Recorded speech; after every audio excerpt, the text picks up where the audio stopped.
Chapter 864. If you want to buy flowers, put them in the shape of a heart and give her a surprise. You'd better sing a song. I think singing is a good idea, but don't sing fairy tale. Fairy tale is too sad. Also, don't sing University Days. You've already sung that song to senior due. If you use it again, you'll be beaten to death. How about playing the piano? I think it's very romantic. You'd better put candles in the coffee shop. Record a video. This time make it bigger. Ask Wang Chao and Zhu Liang to record the whole process. We can keep it as a souvenir in the future. After making up his mind, Guozi went home to pack his things and sneaked out. He followed Yang Huan to Yang Yi's villa, where he was instructed and trained by Yang Huan and Murphy. Murphy and Yang Huan were very active in this matter, especially Murphy. When she heard that Guozi was going to confess his love to Ding Xiang, she excitedly gave Guozi a lot of ideas. Cici seemed to be infected by them. She jumped around and finally threw herself on her father's shoulder. She leaned close to her father's ear and whispered, "Papa, what are you talking about? I want to play with you." At first, Yang Yi was listening to Mo Fei and the others, so he didn't pay attention to Cici. The little girl was a little reluctant. She turned around and pressed her body into her father's arms. She kicked her long legs on the ground and arched her father with her little butt, trying to attract his attention. However, she was pressed down by her father's big hand and held tightly in his arms, unable to move. Hee, I'm almost out of breath. She struggled for a while and found that she couldn't get out. Her hair was messed up, and she laughed breathlessly. On the other side, after listening to their opinions, Guozi felt a headache coming on. He scratched his head and said embarrassedly, "Sister Mo Fei, Lord Huan, isn't this a bit too grand? I think Sister Ding Xiang, according to her personality, she probably doesn't like to be extravagant and wasteful. If we do this, won't it be counterproductive?" Yang Huan and Murphy looked at each other in bewilderment. That does make sense. Sister Ding Xiang doesn't like grand occasions, Yang Huan said. You don't even want the flowers? I feel that without flowers, this confession scene will be much inferior. Murphy reluctantly said. Furthermore, there's no woman who doesn't like flowers. If it's flowers, I can buy a small bouquet, but there's no need for candles, decorations, or Brother Wang Chao to record the video. Guozi hesitated. It's not good to have too many people. Why wasn't it good to have more people? Guozi explained. If I ask a lot of friends to help me, Sister Ding Xiang will be under a lot of pressure when I confess. She may have many considerations in her mind, and she may even be worried that I will embarrass her and be too embarrassed to reject me. I don't want to put pressure on her. I want to give her space to make a choice. Why would she reject you? Sister Ding Xiang likes you too. Yang Huan did not consider everything as she said hurriedly. Huan, little Guo is right. No matter what you see now, Ding Xiang will have her own considerations. We should respect her decision. You and I can't even talk about matters of the heart clearly. How can you be so sure that Ding Xiang will agree before she nods her head? Yang Yi finally spoke. I think little Guo is right. We need to give Ding Xiang space to make a choice. I have always liked Ding Xiang, and I can probably understand her character. Although she looks soft and weak, she is also a very kind and opinionated girl. It is not good for us to swarm over and watch. Mo Fei thought for a while and said, Then what should we do? I mean, what if Sister Ding Xiang rejects you? Yang Huan stared at him in surprise. A trace of confusion flashed through Guozi's eyes. He scratched his head and said, If Sister Ding Xiang refuses, I will respect her choice. It was painful to say such words. However, Yang Yi patted his head and said angrily, You're discouraged because of one setback? Don't you know how to work harder and try again next time? Guozi looked at Yang Yi in confusion. You even told me to stay by your side and protect Ding Xiang in front of your parents. You said that you must give her happiness. If you always give up so easily, even if Ding Xiang agrees this time, you will still have to face the resistance of her family and the opposition of her fans. Can you really go on with her? Yang Yi questioned. Guozi clenched his fists and said unwillingly, No, I won't give up so easily. That's right. Yang Huan waved his fists excitedly and said, If you dare to disappoint Sister Ding Xiang, I'll beat you to death. Murphy looked at them, who were unforgiving but actually cared about Guizi. She didn't know why she was touched. She shook her head with a smile and said, "You're going too far. Let's think of a better way for Xiao Gua to confess his love first. Since you all said that we should keep it simple and try not to watch, then Xiao Gua and Ding Xiang will be the main characters." "Brother, aren't you a romantic person? I've heard a lot from Sister Xiaowan. When you confess or propose to sister-in-law, you're always so troublesome." Yang Huan turned to Yang Yi and said expectantly, "Can you give Xiao Gua an idea?" "The only thing I can think of is singing," Yang Yi said after a moment of hesitation. Singing was one of the most important things in his romantic life. "But I've thought of a song that suits you and Ding Xiang," Yang Yi said. After giving Guizi advice, they made a lot of noise for the whole day. It was not until night fell that the villa was quiet again. Shishi, help Dad get the shoes.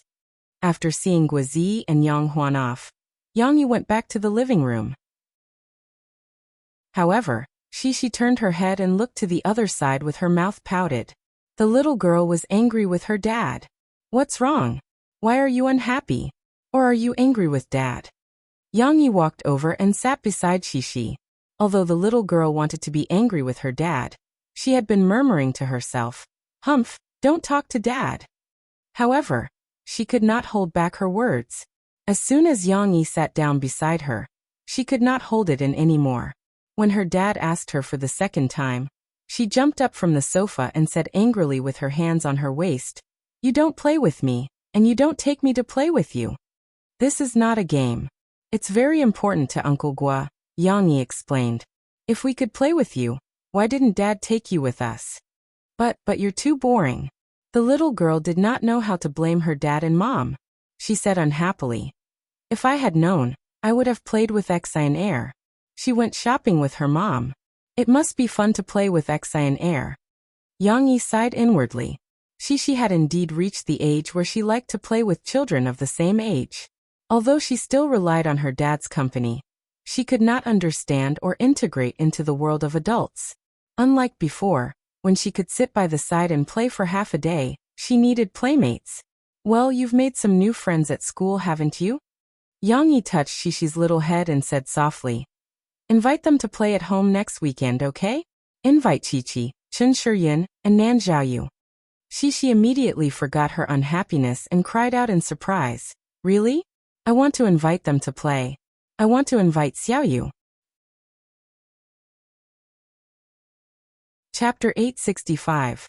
On Tuesday night, the other shops outside the north gate of Jiangqing Media University had already finished their business for the day. Their doors were tightly shut. Other than the dim street lights, there was only the coffee shop on the corner of the street. The windows there were still warm and gentle lights. However, even the coffee shop on the corner of the street didn't have any customers lingering around at this time. It was almost time for it to close. "Tang Tang, didn't you say that you have homework to do tonight?" Ding Xiang's voice rang out in the coffee shop. "If there's nothing else, you can go back first." Sugar Cube, who was sneakily stuffing a CD into the audio console, was startled. She raised her head and looked around. When she saw that Ding Xiang, who was cleaning the dust on the bookshelf with a feather duster, didn't see her actions, she secretly heaved a sigh of relief. "Sister Ding Xiang, but I haven't cleaned up yet," Sugar Cube said. "It's okay. You go do your work. I'll do it today." Ding Xiang turned her head and smiled. Who hasn't had a time when they can't take care of both ends? "Anyway, I have nothing to do." Of course, Sugar Cube didn't really have anything to do. When she heard Ding Xiang's words, she felt even more guilty. She said embarrassedly, "Sister Ding Xiang, I don't know what to say. You're really too kind." After Sugar Cube left, Ding Xiang put away the feather duster not long after. She went to the bathroom at the back to get a mop and started to get busy. Although it wouldn't be too dirty if she didn't clean it for a day, Ding Xiang still inherited Yang Yi's habit of loving cleanliness. She always placed the cleanliness of the coffee shop first. She even arranged for a few part-time waitresses, including Sugar Cube, who had only been here for half a year, to take turns cleaning the shop.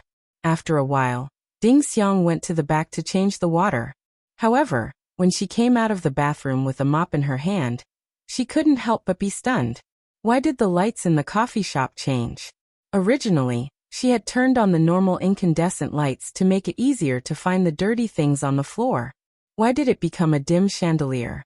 The chandelier was used to create a romantic atmosphere for customers. At this moment, it also decorated the coffee shop with flickering shadows. Who's there? Ding Xiang was startled. She gripped the mop tightly and asked nervously. Although most of the people in the university town were students and teachers, it was not a utopian paradise. Because some people with bad intentions knew that university students were easy to bully, they would also come here. There were cases of petty theft and even robbery from time to time. Ding Xiang remembered that 2 years ago, a dagger was found in the bushes near the school's main entrance. That month, the entire school's students were like birds startled by the twang of a bow. At night, they obediently stayed in their dorms, not daring to go out. Fortunately, not long after she asked, Guazi's embarrassed voice came from the bar counter. "Sister Ding Xiang, it's me. Little Gua?" Ding Xiang was worried, so she grabbed the mop and walked over. Seeing Guazi scratching his head and standing at the bar counter with an awkward expression, she asked suspiciously, "What are you doing? Why would he come to the bar counter at this time? Was he trying to steal money?" But Ding Xiang knew that Guazi was not short of money. Guazi pointed at the sound console next to him and said dejectedly, "I'm playing with this, but I can't find the play button." Yes, he fiddled with it for a long time, but he could not make any sound. Of course, it was also because the light was too dim, so he could not see the small words on it. Ding Xiang frowned and walked over. "Why are you fiddling with the sound system in the middle of the night? Also, you turned off the lights without telling me." I want to sing a song for you." Guazi stammered. "But I didn't learn the accompaniment, so I recorded an accompaniment. Sugar Cube helped me put it in, but I got the wrong button." Ding Xiang walked closer and saw the small bouquet of roses that Guazi put in the bar counter. Suddenly she understood. Her face turned red, and the blame she had for Guazi just now disappeared without a trace. What was left was an inexplicable nervousness. Sing. I don't need to sing, right? I. Ding Xiang had only heard about it from Murphy. When it was her turn to deal with it, she panicked. She did not know where to put her hands and feet, and said inconsistently, "Butterflies in the stomach." This phrase was the most suitable to describe Ding Xiang's mood at this moment. Guazi was dumbfounded. He scratched his head and stammered, "Don't need to sing? Then what should I do?" Ding Xiang did not know how to answer. She was still in a state of confusion.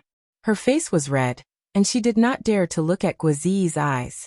Guazi was as anxious as an ant on a hot pan, pacing back and forth. Finally, Ding Xiang walked over, reached out to the sound console, and pressed a button. The accompaniment music finally sounded. At the beginning, it was a string of light electric prelude. Soon, it entered the guitar accompaniment. Can I back off? Guazi wished he could find a hole to hide in. I didn't react in time. It's a little too much. Ding Xiang could only press a few more buttons. She was a little close to Guazi. She felt that her face was burning, and even her ears were burning. She had never experienced this kind of feeling before. In the silence of the two, the music accompaniment sounded again. This time, Guazi was prepared. He calmed himself down and waited for the electric music to stop. Then he stepped on the guitar accompaniment and began to sing. Note 1: please be sure to watch it first. In the rain at night in this alley, without the microphone, Guazi gently hummed beside Ding Xiang.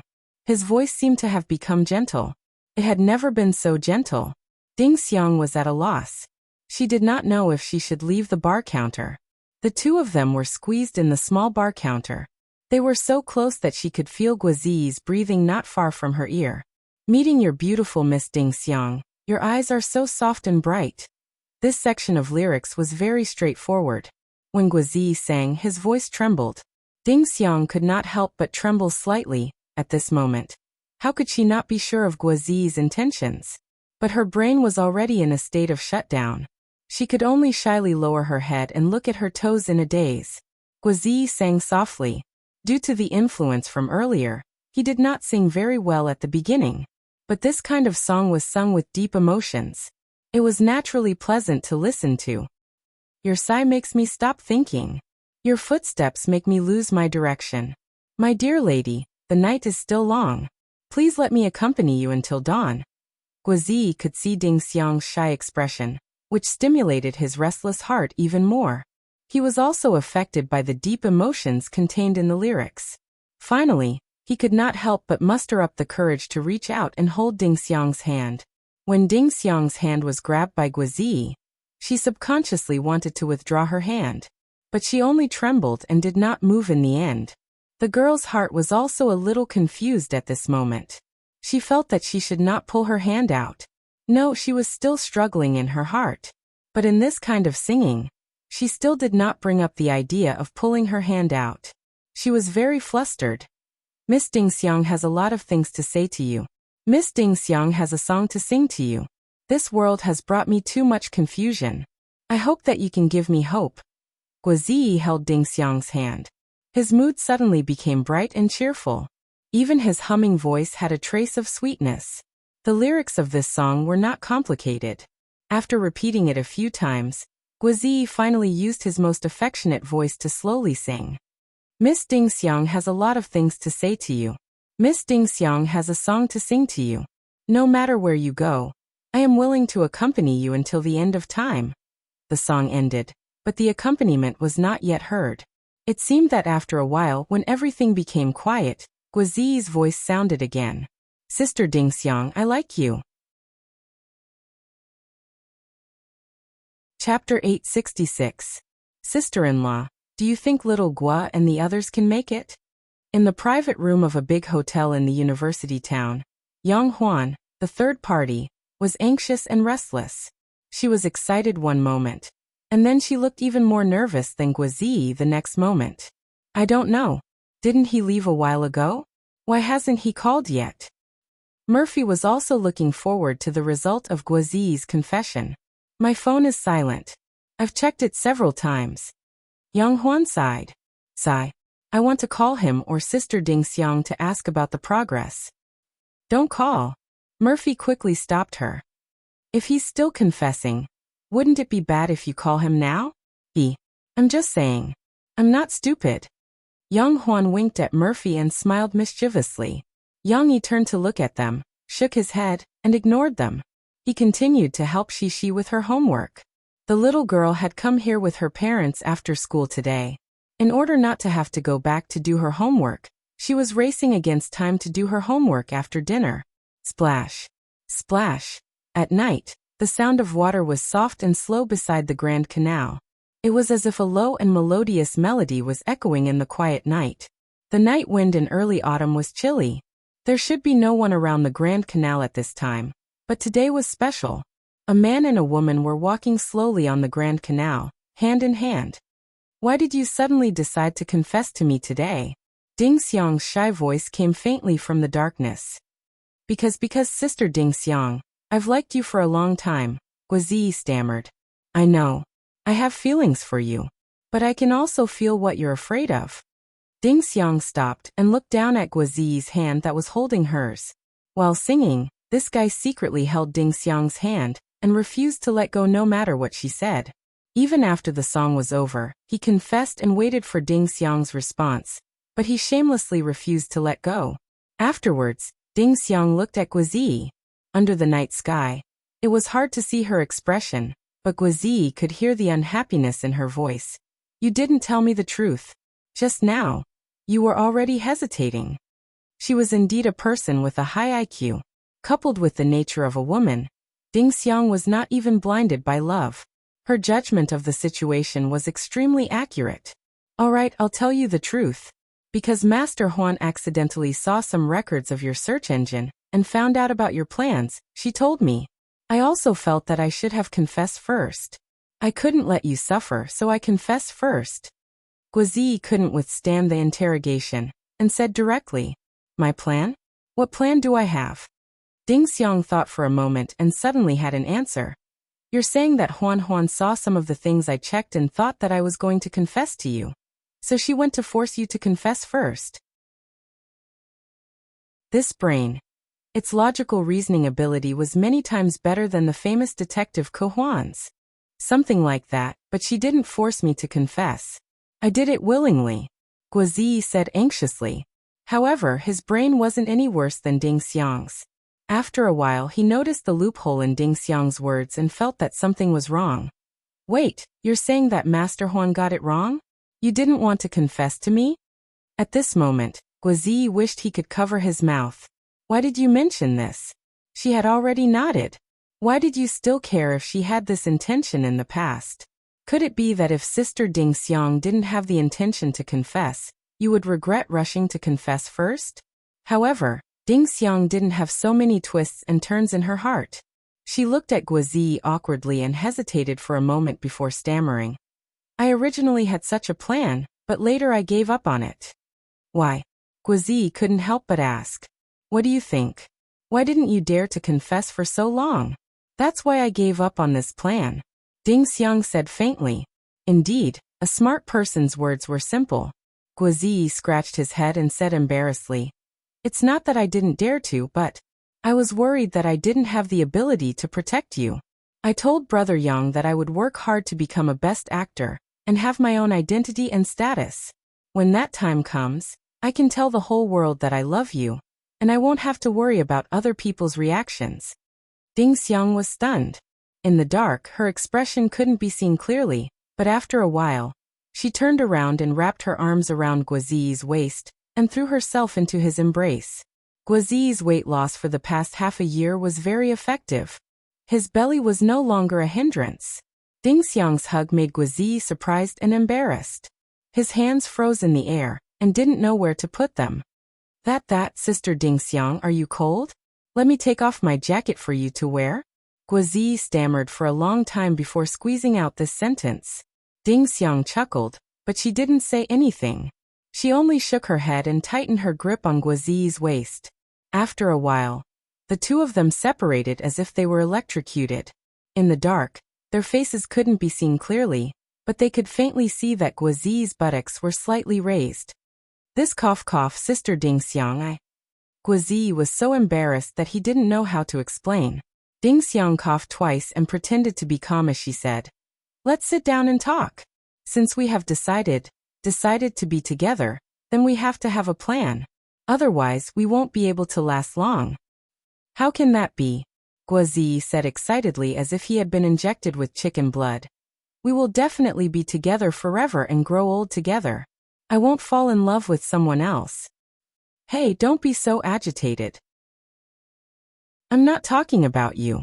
I'm saying that since we're together, we have to face difficulties together, have a plan for our future, and work hard together. Ding Xiang said impatiently. Compared to Guo Ziyi, Ding Xiang was more organized. Okay. Guo Ziyi nodded his head cleanly this time. The two of them were very crazy. It was autumn and the night wind was chilly. They even sat down on the empty dam with their legs hanging outside, preparing to discuss important matters together. Guo Ziyi was a little absent-minded. His hand was like an ant crawling over, but at the last moment of contact, he was a little scared and asked hesitantly, Sister Ding Xiang, can I hold your hand? Ding Xiang was angry and amused at the same time. However, wasn't this the Guo Ziyi that she liked? When he was smart, he could come up with brilliant plans to conquer the world. When he was with her, he was silly and cute. You still call me Sister Ding Xiang. Ding Xiang suppressed the shyness in her heart and generously put her hand into Guo Ziyi's hand. What are our identities now? You're my girlfriend. But I can't call you girlfriend, right? And I can't always call you Sister Ding Xiang. It's too loud. How about I call you Xiang? Guo Ziyi muttered. He really touched the pot that didn't boil. When Ding Xiang heard half of it, she wanted to strangle him. Don't call me Xiang. It's too mushy. Ding Xiang was not that bower. She couldn't stand it. Then what should I do? What should I call you? Ding Xiang hesitated and said, Just call me Ding Xiang. Don't mention the word sister. I understand. Ding Xiang. No, sister. You're my girlfriend. Guo Ziyi shouted and tried to reach out and put his arm around Ding Xiang's shoulder to let her lean into his embrace. Ding Xiang realized his intention. But after hesitating for a moment, she didn't refuse. If he just put his arm around her shoulder, Ding Xiang might object. She was a very conservative girl from the Miao tribe. Tell me about your family. I know that you've been worried about them. Ding Xiang said softly. Don't worry.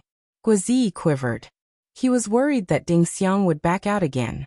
He quickly said, I will definitely do their ideological work well. Moreover, I will work very hard to get better results and fight for their recognition. Ding Xiang couldn't hold it in anymore. She straightened up from Guozi's embrace, and then angrily stretched out her 2 hands to pinch Guozi's big face. Of course, she didn't use much strength, but she still said very seriously, Do you treat our relationship seriously? Do you really think of me as your girlfriend? If it were someone else, hearing such a question at this time, they would have directly kissed her. But Guozi only had the intention but not the guts. Looking at Ding Xiang's pretty face that was close to him, his mouth was dry, and he didn't dare to move. He argued, Of course I do. I really like you and want to give you happiness. Happiness is a business that 2 people work together. It's not something that can be exchanged for by one party's hard work. Ding Xiang changed from pinching to holding. She gently held Guozi's face with both hands. In the night, her eyes were clear and bright. She said, Since we are going to be together, let's work hard together. Let me help you. Don't struggle alone, okay? Guozi was so touched that he could only nod his head vigorously. After some time, the lights in the coffee shop were turned on again. The floor is clean. Murphy looked left and right. They're not upstairs either. Don't tell me they went to get a room? Are all young people so open-minded these days? Yang Huan complained. Yang Yi had just locked the car and came in. Hearing their conversation, he quickly covered Shishi's ears and said angrily, Yang Huan, what are you talking about? Where did you learn these things? Let me tell you, if you go to a hotel with a guy you just met, I'll beat you to death. Hey, I'm just saying. There are many situations like this in movies. Westerners are very open-minded. But it doesn't mean that I'm the same, Yang Huan muttered. Although Yang Huan looked a little outgoing, it was undeniable that she was a very traditional girl. Until now, she had not been pursued by anyone. Sister-in-law, let me tell you. Do you know what's the most infuriating thing? Yang Huan avoided Yang Yi and pulled Murphy to the door. She muttered, The most infuriating thing is that we don't know where they went to fool around and left us alone. They didn't even inform us of the result, and made us wait for so long. It's all that damn Guo's fault. He forgot about his old friends when he got a new one. Achoo. Guozi, who had just said that he would give Ding Xiang a coat, suddenly sneezed. Ding Xiang, who was cuddling with him and enjoying their first time together as a couple, immediately realized what had happened. She immediately went into the rhythm of being Guozi's agent. She quickly pulled the zipper of Guozi's coat and said self-reproachfully, Look, I forgot that we stayed outside for so long. It's okay. I've already helped you mop the floor. There's nothing else in the coffee shop. Guozi said with a nasal voice and a little reluctantly, I'm happy to be with you no matter where we are. I'm not talking about that. I'm worried that you'll catch a cold if you stay outside for too long. Ding Xiang said, Let's go. We should go back. Chapter 867. Guozi and Ding Xiang were together. Of course, this was just the beginning. They would encounter many complicated problems in the future, but they needed to work together to face them. However, for Shishi, this big event was just a small episode in her life. Why are Papa, Mom, and Little Aunt so happy? Shishi couldn't figure out the scene when Uncle Guo and Sister Ding Xiang came back hand in hand. Before going to bed that night, she asked her father about it. Because Sister Ding Xiang is your Uncle Guo's girlfriend. Yang Yi explained briefly to Shishi. We are very happy to see them together. Why? Aren't Uncle Guo and Sister Ding Xiang good friends? Dad is talking about girlfriends. Girlfriends are closer than good friends. For example, before Dad and Mom got married, Mom was Dad's girlfriend. I see. This answer still couldn't completely explain Shishi's confusion. It was still difficult for a young girl to understand the complicated emotional interactions between adults. However, Shishi started to think of another way from the example of her dad and mom. A A few days later, the Mid-Autumn Festival arrived. Yang Yi invited Guizi and Ding Xiang, who didn't go home, to his house. Everyone could enjoy the moon and eat mooncakes together. Unexpectedly, Shishi ran to Guizi and Ding Xiang and asked innocently, "Uncle Gua, are you going to have a baby with Sister Ding Xiang soon?" Guizi and Ding Xiang were so embarrassed by Yang Huan's barbell-like laughter that they wanted to hide in a hole on the ground. Shishi still didn't understand the world of adults. She was looking forward to the weekend, when her good friends would come to her house to play. After the second class on Friday afternoon, Shishi couldn't wait to remind her deskmate again. "Little you must remember that you are coming to my house to play tomorrow. My papa prepared a lot of delicious food, and Xian Air likes it very much." "Shishi, you've said it many times." Lu Xiaoyu giggled as she bent over. "My dad said that he would send me there, and he even promised to send me there. Then at night, when he gets off work, he will pick me up and go home." "Why does your papa still have to go to work?" Shishi asked in confusion. "My papa said that adults don't have to go to work on weekends. Because my father is a policeman. Sometimes, he has to go to work every day and is very busy. However, he is also very capable and has received many awards." When Lu Xiaoyu talked about her father's occupation, her face was brimming with pride. Although her father was very strict with her, Lu Xiaoyu felt that her father was a superhero who caught bad guys. Just like how Shishi felt that her father was very powerful, Lu Xiaoyu was afraid of her father, but she also admired her father. "Police. I didn't even know that your papa was a policeman." Shishi's eyes also became filled with admiration. She said excitedly, "Then your father is also super powerful." However, before Lu Xiaoyu could finish being happy, Shishi complained again. "Little you didn't tell me that your papa was a policeman, and you didn't tell me the story of your papa catching bad guys. You're not a good friend." Shishi had learned the word, "not a good friend," from the naughty boys in her class. Then again, Shishi had only invited Lu Xiaoyu to this weekend's activity in addition to her old friends. Although Shishi could make more friends after she went to primary school, it was strange that among the friends that the little girl had now, only Lu Xiaoyu was close to. There could be many reasons for this problem, and one of them was the budding awareness of gender. Boys might not have obvious gender awareness, but girls were relatively precocious. Subtly, they liked to play with girls more.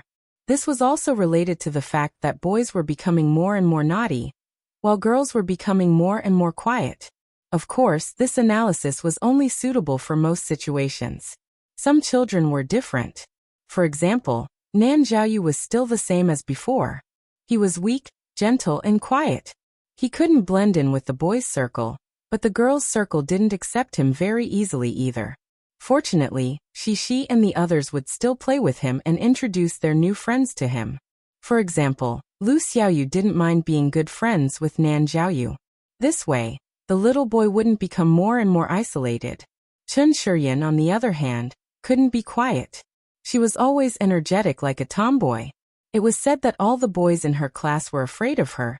Shishi had a good relationship with the other girls in her class. For example, Chao Ruolin, a girl who loved to study, often asked for advice from Shishi when she knew that Shishi had good grades.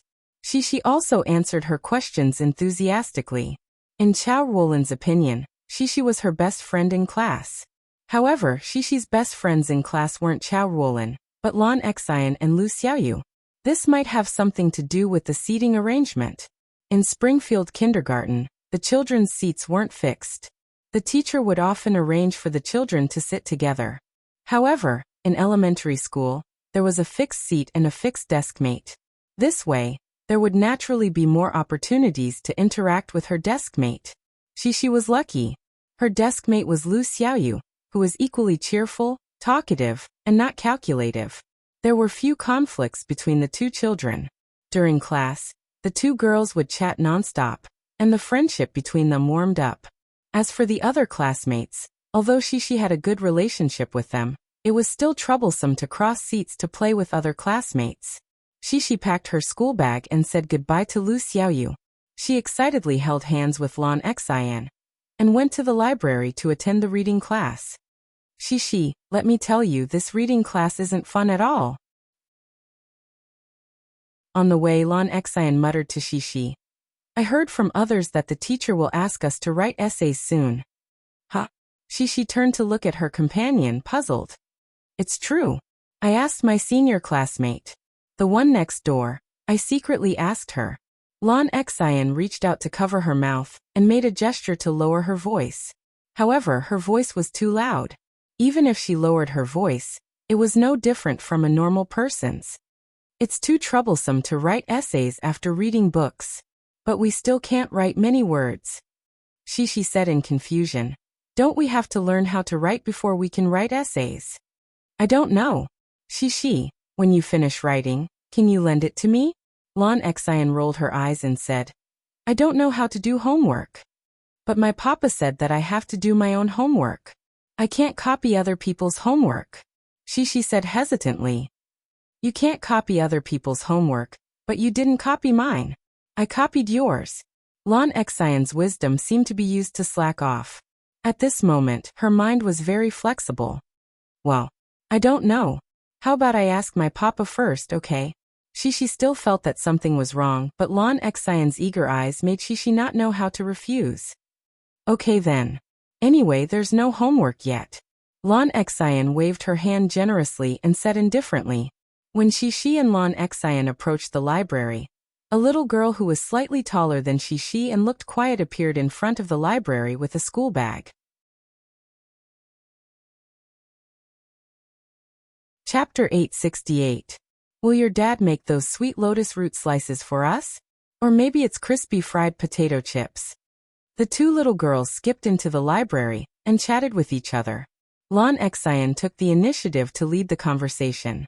When they talked about something exciting, she ran 2 steps faster and walked in front of Shishi. Then she turned around and talked backwards. I don't know, but Papa said that he would make delicious food. Shishi blinked and said. Lon Xian rolled her eyes and raised a finger. She giggled and said, but you can suggest to your papa that we can make super sweet lotus root slices. Just thinking about those sweet, crunchy, and pink snacks made Lon Xian drool. She even changed her accent to Shishi's and said Papa, in order to make delicious food. Shishi was not fooled. She pouted and said, you can also tell my papa. My papa will definitely make it for you. He likes you so much. Oh Shishi, help me. Lon Xian shook Shishi's hand. She stepped back and said coquettishly, I don't even dare to tell your dad. Xianair, Shishi. Lon Xian rushed to say. But soon, she tripped on her heel and let go of Shishi's hand. She screamed and fell back. Shishi wanted to help, but it all happened so fast that she could only watch Lon Xian fall and bump into a girl in front of her. The two of them rolled on the ground like gourds. I wanted to say that there was a way out. Shishi whispered. Then she reacted and quickly went to help her fallen companion. When Shishi helped Lon Xian, and the girl who was knocked down by Lon Xian up, she saw the girl's appearance. It was a little sister with a beautiful bow hairpin in her hair. There was no girl who was taller than Shishi among the children of the same age. The girl in front of her was a little taller than Shishi. She should be a few years older than Shishi, so it was not wrong to call her a little sister. However, because she was caught off guard and knocked down, this little sister's originally neat clothes and hair became a little messy. She even looked a little disheveled. However, she still maintained a calm expression and didn't shout excitedly. Oh! Hearing her soft cry, the little sister who had already stood up bent down and squatted down again. She held her right knee and frowned. Are you hurt? Cece, who was standing at the side, saw that the other party was frowning and tears were falling down her cheeks. The way she hugged her knees and cried showed how wrong she was. This made the little girl feel a little helpless. Lon Xian had a body full of flesh, so even if she fell, she had a natural protective shield. She patted her butt and acted as if nothing had happened. When she heard Shishi's words, she giggled and said, I'm not hurt. Oh Xianair, I'm not asking you. Shishi shouted anxiously. In the end, the 3 girls squatted together at the entrance of the library. Shishi and Lon Xian looked anxiously at the little sister who was crying silently and refused to speak.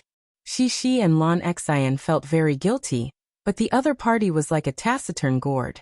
She did not respond, so they did not know what to do. The students who passed by all looked at the three girls in confusion, treating them as weirdos.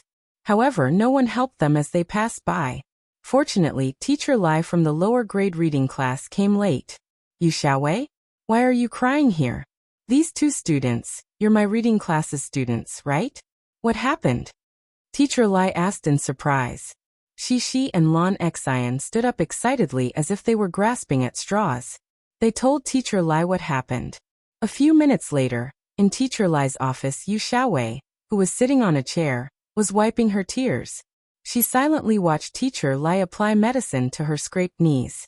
Of course, she was crying so hard just now that her nose was still twitching. "Okay, it's not a big problem. You just scraped your skin. Xiaowei, when you go back, tell your mother to be careful when bathing. You'll get better after a while. Don't worry." Teacher Lai smiled and patted Yu Xiaowei's head lovingly. Yu Xiaowei was closer to Teacher Lai. She nodded lightly, but she did not say anything. She just grabbed her clothes with an uneasy expression. At this moment, Shi, who was standing at the side, noticed the problem. She pointed at Yu Xiaowei's clothes and said, Xiaowei's clothes are torn too. Maybe it's just a small tear, but it's not a big problem. I'll take you to tell your mother later. She won't blame you. Teacher Lai said gently. Shishi's big eyes flashed. She suddenly thought of an idea. The little girl walked up and pulled up her jacket. She pointed at the little flower on the back of her shirt and said, "I know, Teacher Lai. Xiaowei's sister can ask her mom to help her sew it. It'll look good." "Wow, have you torn your clothes before? Who patched it? The design is very ingenious, very impressive," Teacher Lai said with a smile. Shishi shook her little but embarrassedly and said with a smile, "It's my teacher. She patched it up for me. My clothes were torn when I was sweeping the floor. I was like Xiaowei's sister. I wanted to cry." The little girl's enthusiasm for telling stories rose again. Compared to her, Lan Xian was so weak. In front of the teacher, she did not like to speak. She shrunk her little head and became invisible, as if she was afraid that the teacher would blame her for being naughty and bumping into others. Yu Xiaowei listened to Shishi's nagging, and her eyes fell on the patch on her clothes. Actually, Yu Xiaowei's clothes also had patches. Her mother's underwear also had patches. After all, their family's financial situation was not good. They couldn't buy new clothes if they were torn. Yu Xiaowei had been growing up, so she often had new clothes to wear. Her mother's and grandmother's clothes would be worn for a few years. Therefore, when she saw the patches on Shishi's clothes, Yu Xiaowei felt very close. Teacher Lai knew that Yu Xiaowei's personality was more introverted, so he smiled and led the three little girls over. She let them sit face to face. "Alright, actually the matter is already very clear now. Yang Shi and Lan Xian, the two little students, did not do it on purpose. Lan Xian accidentally bumped into you. But she has already apologized, right?" Yu Xiaowei nodded gently. "Then can you forgive us?" She snatched Teacher Lai's words away. She blinked her big eyes and asked softly, "You are all very obedient children. It's just a small matter.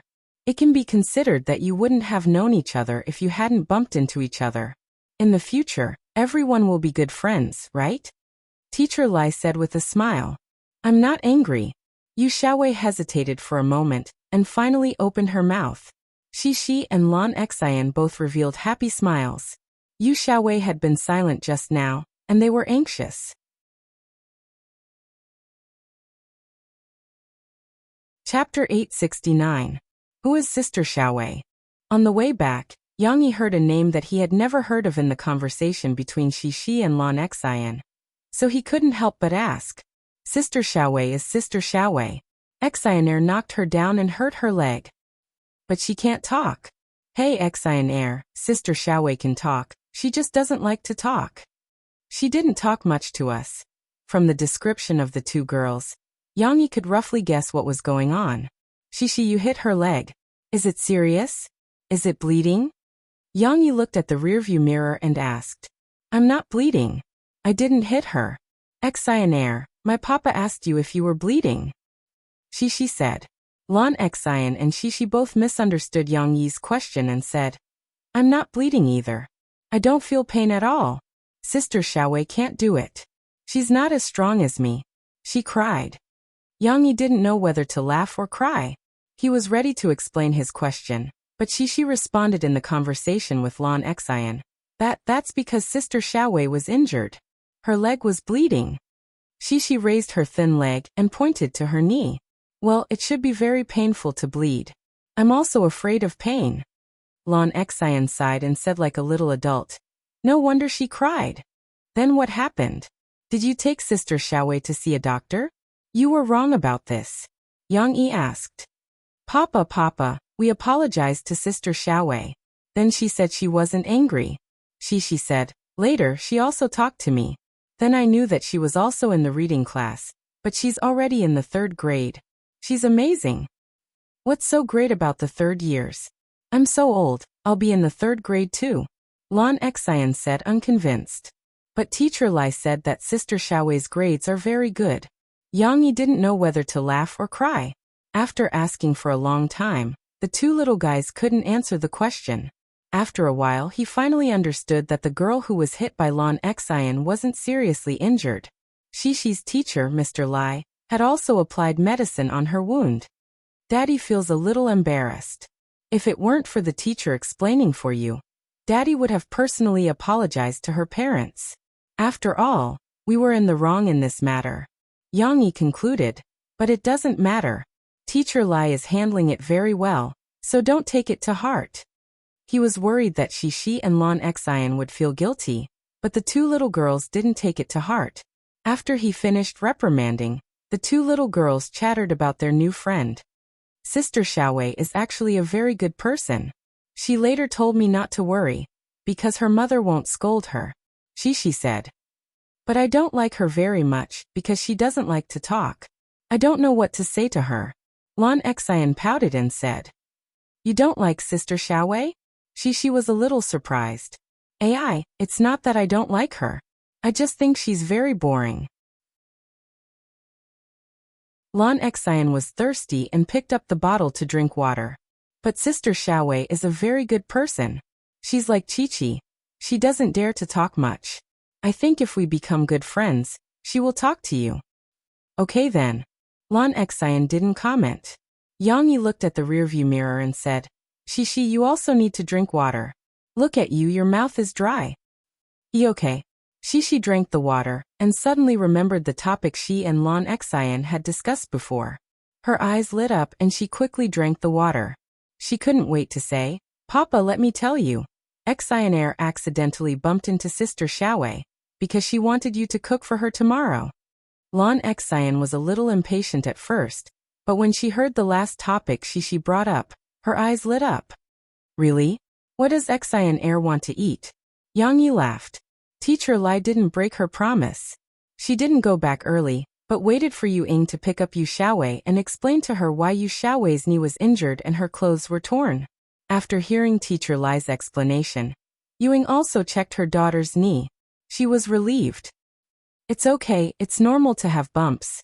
Teacher Lai, thank you for waiting for me for so long.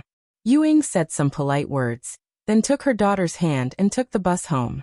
Along the way, Yu Xiaowei didn't say anything and stood obediently by her mother's legs. Yu Ying knew her daughter's character, so she touched her daughter's hair, and said that she would talk to her when they got home. However, Yu Xiaowei was a little special today. Before Yu Ying said anything, she had an eager look on her face when they got home. She pointed at the torn part of her clothes and whispered to her mother. Mom, here, can you help me fix a little flower? Little flower? Yu Ying was a little surprised. Of course, when she saw her daughter talking, Yu Ying knew that she was in a good mood. Yes, little flower. Yu Xiaowei lowered her head and gestured with her fingers on the clothes. Shishi's clothes are like this, it's very nice. Yu Ying smiled and asked Yu Xiaowei to sit down. She looked at her clothes and said carefully, Who's Shishi? Is she the classmate who bumped into you? No, she helped me up, Yu Xiaowei said concisely. However, Yu Xiaowei hesitated and added, They didn't do it on purpose. Mom, don't be angry, okay? They've already apologized. Okay, Mom understands. It's fine as long as you're all fine. Yu Ying hugged her daughter, and her voice became cheerful. She smiled and said, Come on, take off your clothes and go take a shower. Mom will study it tonight and see how to fix your clothes to make them look better. She tried to create a relaxed and happy atmosphere in the house. Some time ago, she handed her manuscript to Sahara Publishing. Whether it was her editor, Wen Xiefeng, or the other chief and deputy chief editors, they all gave her high praise. Now that the manuscript was in the process of being published, although Yuing was still a little uncertain and didn't dare to resign before she had an income, she was already listed as an official author under Sahara Publishing. Naturally, she also enjoyed some of the benefits. When Xiefeng knew about her family's situation and applied to the publishing house to allow Yuing to use the publishing house's medical resources, such as consulting the publishing house's contracted psychiatrist. Because Yu Xiaowei only had a serious introverted personality and didn't have the more troublesome autism, the psychiatrist gave Yuing a lot of psychological counseling advice. One of them was to improve the atmosphere of her life and maintain a positive attitude. Under the influence of her mother's smile, Yu Xiaowei's mood was a little happy and she couldn't help but smile. Chapter 870. Little lazy bum, wake up. Didn't you say that you were going to your deskmate's house today? You have to wake up early because your dad still has to go to work. Early on Saturday morning, Lu Xiaoyu was woken up by her mother. Of course, after washing up, Lu Xiaoyu had regained her energy. Thinking about going to Xishi's house to play, she was so happy that she couldn't even sit still during breakfast. Xiaoyu, show me the address, Lu Kong said casually to Lu Xiaoyu as he put on his police uniform and buttoned it up in front of the mirror. Why didn't you prepare earlier? What if you don't know the way? Lu Xiaoyu's mother nagged as she walked past. Hehe, I'm not bragging, but there's really no place in Jiangqing that I don't know. After all these years of being on duty, I've been to almost every street. Lu Kong boasted. Lu Xiaoyu took out a notebook from her small bag and found the address slip that Shishi had given her. Of course, it was written by Yang Yi. He had even left his phone number so that they could contact each other when they arrived at the entrance of the villa area. Lu Kong took it and read as he read. Tingshan District. Your classmate lives in Tingshan District? That's a bit far. She actually came all the way to Wuhu District to study, but soon he frowned in confusion. New North Road, Hengyi Grand Mansion. This place sounds familiar. Wait, this seems to be a villa area. Hengyi Grand Mansion? Isn't it the villa area in the mountains? Lu Xiaoyu's mother was helping Lu Xiaoyu tie her hair. When she heard that, she looked over in surprise. Not long after, Lu Kong drove his on-duty police car and sent Lu Xiaoyu to the outskirts of the villa area. Everything in front of him confirmed his previous guess. Although it was wrong to use a police car for private purposes, there were no clear rules in this world that forbade private use of a police car. Just like in Yang Yi's previous life, when the management wasn't strict enough, Lu Kong drove a police car to pick up children. It couldn't be considered a violation of the rules. In fact, it was just following the trend. Little Yu, does your deskmate really live here? What does your family do? Lu Kong looked at the heavily guarded villa area and clicked his tongue. Just the gate and the tower where the security guards were stationed looked like a fortress that was easy to defend and hard to attack. I don't know, but Shishi said that Xian Air also lives here. Lu Xiaoyu looked out of the car window curiously. Lu Kang's car was parked on the side of the road. He took out his phone and was about to dial the number on the note when two security guards walked over. They gently knocked on the window of the driver's seat and asked Lu Kong what was going on. If it was an ordinary car parked outside the villa area, they wouldn't do anything. At most, they would make a record. After all, their task was to manage the safety of the villa area. However, since Lu Kong was driving a police car, the security guard captain had to bring someone over to check if anything had happened. On the one hand, it was to avoid conflict with the police. On the other hand, if there was an emergency, they could also take countermeasures. It's not official business. We are friends of one of your residents. We were invited here to have fun. I'm calling him now, Lu Kong explained. He knew that the people who lived here were either rich or powerful. As a small policeman, he didn't have the capital to have a conflict with them. Fortunately, everything went smoothly. Lu Kang's call was quickly connected, and it was a strange man's voice. After a while, the security guard captain who came to investigate also received a series of instructions in his headset. His attitude suddenly changed from strict to respectful. After you drive in, go straight and turn right at the third intersection. He also described the driving route to Lukang in detail. I don't know if you understand. If you still don't know how to get there, we can show you the way. Oh no, I understand. Lukang quickly waved his hand. After all, the security guard just asked a simple routine question and didn't show a very arrogant attitude. However, there was a difference in his attitude before and after. Lukang couldn't help but feel a little emotional. He also had to face such a situation. He used to have a different attitude to others. Shishi. He sighed as he drove. His daughter in the back seat shouted excitedly. At this time, Lukang saw a tall man holding a little girl's hand in front of the courtyard of a villa to welcome them. Out of curiosity, he looked at the man a few more times as he stopped the car. Shishi. As soon as the car stopped, Lu Xiaoyu couldn't wait to jump out. She happily hugged Shishi. Hey, you're finally here. I've been waiting for you for a long time. Shishi jumped up and down with her friends. Hello, Uncle Yang. Lu Xiaoyu had a good upbringing. She didn't forget to greet Yang Yi. Yang Yi always went to pick up Shishi early, so Lu Xiaoyu had seen Yang Yi at school. Hello, you. Is this your father? Yang Yi smiled gently and took the initiative to greet her. Hello, I'm Shishi's father. Before Yang Yi could introduce himself, Lukang had already recognized him. Lukang said excitedly, I know you're Yang Yi. Yang Yi wasn't surprised by Lukang's reaction. He nodded slightly and smiled. Yes. I didn't expect it to be you. I'm from the Jiangqing Public Security Bureau's Traffic Police Brigade. My name is Lukang. Last time, when the Extreme Challenge was recording the show in Binhai District, we arranged for people to help maintain traffic order. I just happened to see you. Lukang couldn't help but reveal his relationship with Yang Yi. Lu Xiaoyu and Shishi looked at them curiously. Lu Xiaoyu was still a little confused. She didn't know why her father was so excited. Thank you for your support of our work. Yang Yi smiled and shook hands with Lukang. But today, I'm Shishi's father, so please don't be offended. After Lukang heard Yang Yi's words, the pressure in his heart suddenly disappeared. His brain finally started working again. That's right, this isn't just a celebrity. He's also the father of his daughter's deskmate. Sorry, I got a little excited just now. Lukang calmed down a little and smiled. I'll have to trouble you to take care of you today. I have to go to work later. I understand. Police work is very hard. It's not troublesome for me. I'm very happy that you can come over to play with Shishi.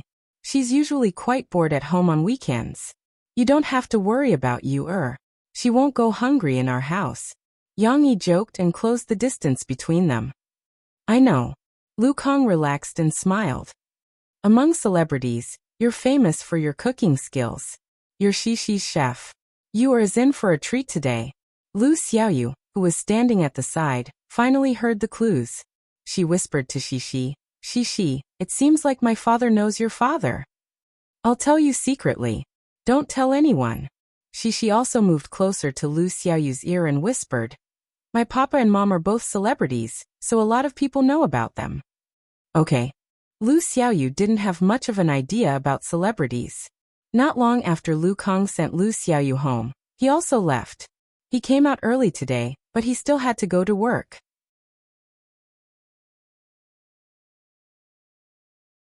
Chapter 871. Lu Xiaoyu arrived early because Lukang had to go to work. The other children were probably still dawdling at home. However, it didn't matter. Shishi and Lu Xiaoyu could also have fun. At first, Lu Xiaoyu was a little shy. This is little fishy, right? Mo Fei greeted her with a smile. The little girl was stunned. Her eyes were fixed on Murphy's face as if she was surprised. This super beautiful auntie was Shishi's mother? Murphy couldn't help but shake her head and smile when she saw the little girl staring at her in a daze. She took out a handful of biscuits and candy from the table next to her, and stuffed them into Lu Xiaoyu's hands. She said softly, little fishy, don't be nervous. Treat this as your own home and have fun. Shishi pulled her shy deskmate aside and couldn't wait to introduce him to her. Little fishy, look, this is my little brother. I told you about him before. Also, his name is Tong Tong. Lu Xiaoyu finally moved her gaze and looked at Tong Tong, who was sitting on the ground and looking at her curiously. Perhaps it was because of her age. Lu Xiaoyu was not as nervous when she looked at Tong Tong. She turned her head and looked at Tong Tong while whispering to Shishi. Hee, if it's a little brother, of course it's a boy. Shishi said cheerfully. The two little girls didn't know what they were talking about, but in a short while they surrounded Little Pie and chatted animatedly. Big sister. Tong Tong finally got impatient.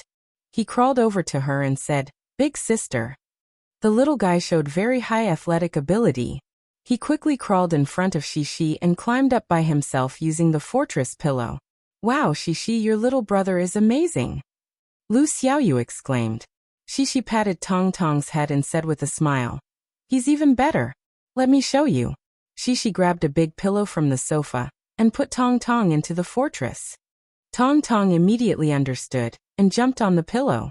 The next scene was even more exciting. Puppy, who was lying on top of the big pillow, stuck out his butt again and struggled to get up. He stepped on the pillow weakly. Although he was swaying and was in danger of falling down at any time, the little guy still grabbed the edge of the fortress and steadied himself. With a certain height support, the small swanny was able to lift one of its legs and climb up the fortress, hanging its whole body on the top. Hee, look, isn't he very powerful? Cece jumped left and right at the side, giggling. That's right. Lu Xiaoyu watched Little Rascal's performance with great interest and couldn't help but nod her head. However, at this moment, a yellow figure suddenly jumped out and scared Lu Xiaoyu. Ah! Lu Xiaoyu hid behind Shishi in a panic. However, at this moment, she saw that it was a big yellow dog. Its target wasn't her or Shishi. It stood up high and pressed its two front paws on Tong Tong, who was still riding on the fortress. It whimpered, but no one knew what it was saying. Anyway, it sounded anxious. Xiaoyu, don't be afraid. This is steamed bun. Steamed bun is super nice. Shishi enthusiastically introduced steamed bun to Lu Xiaoyu. Steamed bun was very smart. He knew that his master built this fortress to protect the little one. Therefore, when he saw Tong Tong trying to escape, he anxiously ran over to stop him. While he was trying to stop Tong Tong, he heard his little master talking to the customer about him. He couldn't help but turn his head, wagged his tail, and stuck his tongue out at the customer. However, Tong Tong giggled and wanted to flip out again. Steamed bun could only whimper softly, turn his head, and push him back in. Sigh, dogs are busy too. Tong Tong was pushed back and fell on the pillow. However, he wasn't discouraged and flipped over again. At this time, Murphy walked over and asked Shishi and Lu Xiaoyu to drink the strawberry yogurt that Yang Yi had made for them. At the same time, she took out the pillow that Shishi had put in. Tong Tong's escape plan was foiled once again. Fortunately, Murphy also carried him out and took him to play outside. I thought big dogs were very fierce, but your steamed bun is very cute. Lu Xiaoyu gulped down half of the large cup of yogurt. The sweet and sour taste was very good. She licked the white fur on her lips as she spoke to Shishi.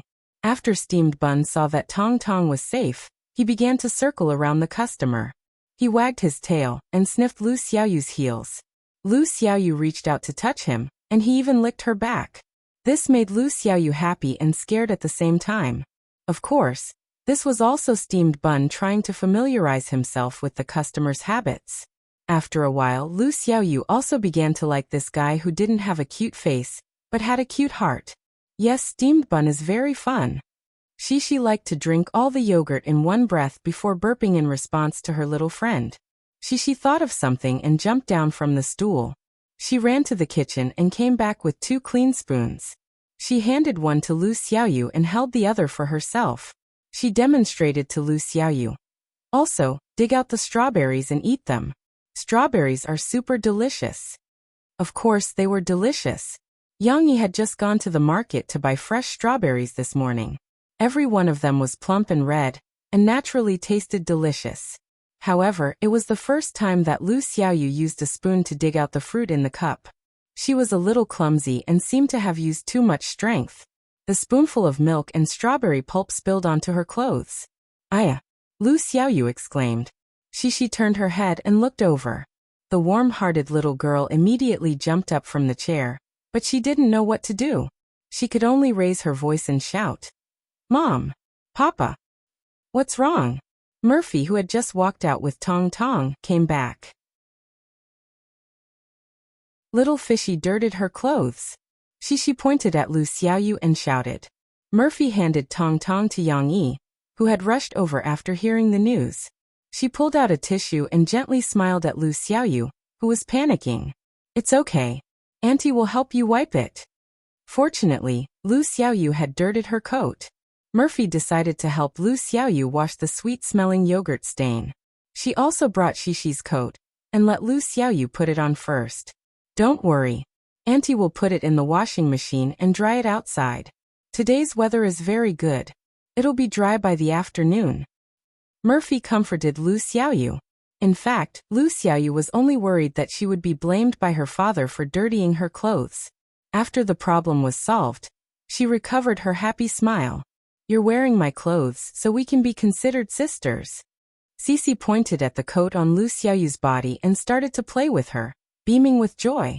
At this time, there were no adults in the living room. Murphy had gone to wash Lu Xiaoyu's clothes. Yang Yi was busy in the kitchen making baked biscuits.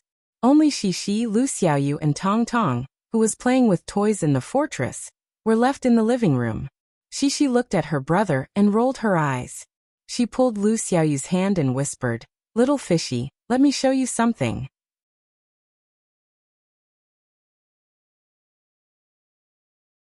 Chapter 872.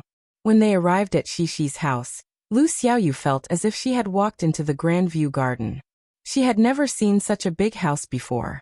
Especially when Lu Xiaoyu followed Xixi and Xixi's mother upstairs to change into Xixi's coat. The luxurious master bedroom, the spacious walk-in closet, and the tall toy display cabinet dazzled the young lady. Now that Xixi said that she wanted to show her something, Lu Xiaoyu thought that she was talking about the colorful dolls. What is it? Is it fun? Lu Xiaoyu followed Xixi's cheerful footsteps and asked excitedly. Hee, it's not fun. That's not what I meant. You can't play with it. Xixi felt that Lu Xiaoyu's words were wrong. She grabbed Lu Xiaoyu's arm embarrassedly and twisted it as she laughed. Lu Xiaoyu was confused. She followed Sisi curiously, and the two girls went into the fortress. Tong Tong opened his mouth slightly, and looked at his two sisters who were like gods descending from the sky with a puzzled expression. However, after a while, a happy expression appeared on his face. He thought that his sisters wanted to play with him. Tong Tong really liked playing with his sisters. Sister. Tong Tong innocently stretched out his little hand. In his hand was the little forklift that he had been playing with earlier. It seemed that he wanted to share his toy with his sisters. Lu Xiaoyu happily took it and said, Xixi, give me the toy that your brother gave him. However, before Sisi could respond, little Momo crawled towards her again, and waved at Lu Xiaoyu anxiously with ah sounds. I haven't even warmed it up yet. Are we going back now? Lu Xiaoyu had no choice but to hand it over. Tong Tong then hugged his little forklift and looked at the young lady with a smile. He was in a good mood. At such a young age he actually knew how to tease his elder sister. However, at this time Xixi did not care about this small interlude. She sat down in front of Tong Tong and got straight to the point. The little girl tugged at her brother's pants. Coincidentally, Tong Tong wasn't wearing diapers. Although she didn't know the reason, it saved Xixi a lot of trouble. She wouldn't think too much about it. Little Yuer, come and see. Xixi saw the content that she wanted to share with her friends, so she happily turned her head and called out to Lu Xiaoyu. Lu Xiaoyu was extremely curious. She felt that Xixi must have discovered something magical since she was being so mysterious. She leaned over and peeked her head over. Tong Tong had no idea what was going on. He only felt two furry heads pressing against his chest. It was the same feeling he had when he played with Xiao Guai, Xiao Hui and Dodo. He narrowed his eyes and laughed happily. Only two small voices could be heard discussing eagerly. Xixi, what are you looking at? Look at my brother's place. Hey, it looks like a little bug. Hee, it's not a little bug. It's where my brother pees. Ah, It's magical, isn't it? My papa said that boys and girls are different. She showed off her knowledge. Is that so? It's really magical, right? I'll show it to you. I haven't told anyone else yet. Can I play with it? There were rustling sounds as if someone had reached out a small hand. No. Fortunately, she stopped her in time. My papa said that I can't touch where boys pee. Is that so? Yes. My papa also said that I can't let anyone touch or look at girls pee. The same goes for boys. Okay. The two little girls chatted endlessly. Tong Tong was a little impatient. Moreover, a few strands of Lu Xiaoyu's hair floated up from her head, tickling his chin. The little guy raised his chubby little hand and pressed Lu Xiaoyu's head. Ouch! Lu Xiaoyu and Shi cried out at the same time. They both covered their heads and raised their heads. After bending over for so long, the two little girls' faces were a little red and their hair was a little messy. They looked very cute. Shi complained. Little you, why did you hit my head? I didn't hit you. It was your brother. He pushed my head. Lu Xiaoyu rubbed her forehead. It didn't hurt that much. She was happy. It's all your brother's fault. She wasn't angry. She giggled and reached out to rub Tong Tong's head. Tong Tong seemed to be very happy after the prank. He sat there with his eyes curved into crescents and smiled. Lu Xiaoyu didn't follow Shi's example and rubbed Tong Tong's head. Instead, she made a face at Tong Tong. Shi's interest was piqued. She followed Lu Xiaoyu and made a face at her brother. Tong Tong liked to imitate. He tried to imitate them and tried to make faces. However, the little guy couldn't control his facial expression. He couldn't keep one eye open and the other closed. Therefore, Shi and Lu Xiaoyu found it amusing to see Tong Tong's frown. His eyes were tightly closed, and his little face was wrinkled. Murphy finished setting up the washing machine and came out of the bathroom. When she passed by the living room, she saw Shi and Lu Xiaoyu sitting in front of Tong Tong. The two girls burst into laughter. Murphy saw the whole scene. She smiled gently and shook her head as she went to find Yang Yi. What's wrong? Are Shi and her classmates having fun? Yang Yi asked with a smile when he saw Murphy enter the kitchen. He was fiddling with the mold with gloves on. They're having fun. They can't stop laughing. Murphy laughed. And you don't know. She even took the initiative to bring her classmates to play with Momo. Really? Don't they find Tong Tong boring? Yang Yi asked in surprise. I don't know. I also think it's amazing. But it's good. The older sister likes to play with the younger brother, so she won't bully him. Mo Fei was a little touched and said, the two children have a very close family relationship. I hope to see this the most. Murphy didn't know that while she was feeling touched, Shi and Lu Xiaoyu had already jumped out of the fortress. The two girls didn't continue to make funny faces with Tong Tong. Just now, Lu Xiaoyu said that she was interested in Shi's dolls, so Shi took her upstairs to see them. Let me tell you, I saw a very big giraffe in Australia. But it wasn't a real giraffe. It was also a doll, but it was as big as a real giraffe. On the stairs, Shi excitedly gestured with Lu Xiaoyu. But my papa didn't buy it for me. He said we couldn't get it back. Lu Xiaoyu's eyes were filled with regret. She also wanted to know what a giraffe doll that looked like a real giraffe looked like.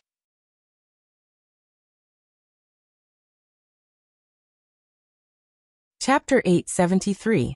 Sister Qing, you taught music and dance at Huijia Primary School. Have you taught this dance before? In a tea house in Rivertown's Binhai district, Xia Suqing was drinking tea and chatting with a few of her best friends. Suddenly, one of her best friends grabbed her hand and started recommending the dance enthusiastically. Xia Suqing leaned over and glanced at the other party's phone. On the screen, there were two girls in hot pants dancing the Seve Shuffle dance. However, Xia Suqing was just an ordinary music teacher. Because she had learned folk dance in art school, she was arranged to take dance classes. However, she wasn't a dance fanatic. She didn't know how to dance in her free time, and didn't pay attention to the hot topics on the internet. After watching it, Xia Suqing shook her head. No, I haven't seen this dance before. What's it called again? You haven't heard of it? This dance is so popular now. Do you know Yang Huan and Guozi? Xia Suqing shook her head. Her other two best friends were still fighting over the phone to watch it. Then you're so special. After being ridiculed by her best friend, Xia Suqing realized that the dance was made popular by the two variety show hosts. No way. I think I've seen this dance before. It became popular overseas last month. At this moment, one of her best friends finally chimed in. I think it was a girl from our country who was the first to dance. My boyfriend Danny even asked me if this girl was a celebrity in our country. Xia Suqing's best friend was very bold. She found a handsome Spanish guy in Shanghai to be her boyfriend. However, their relationship lasted for half a year. Because Danny returned to China, their relationship ended. The gossipy women changed the topic. They were curious and eager to talk about Danny. In the evening, Xia Suqing returned home. There was one good thing about being single, and that was freedom. She took a comfortable bath to get rid of the tiredness accumulated from shopping with her best friend. Then she went to the kitchen and took out a small cucumber, a few small tomatoes, lettuce, dragon fruit, strawberries, bananas, and so on from the fridge. Because I happened to meet you, leaving behind footprints is beautiful. Xia Suqing hummed as she washed and cut the fruits and vegetables. She placed them in a large white glass bowl and poured yogurt over them. She stirred them briefly before carrying them back to the living room. Although she didn't need to lose weight, it was important for a woman to maintain her figure. Xia Suqing usually ate such a simple diet meal in the evening. It was nutritious and delicious. Xia Suqing put the glass bowl on the coffee table and turned on the TV to see if there were any interesting programs.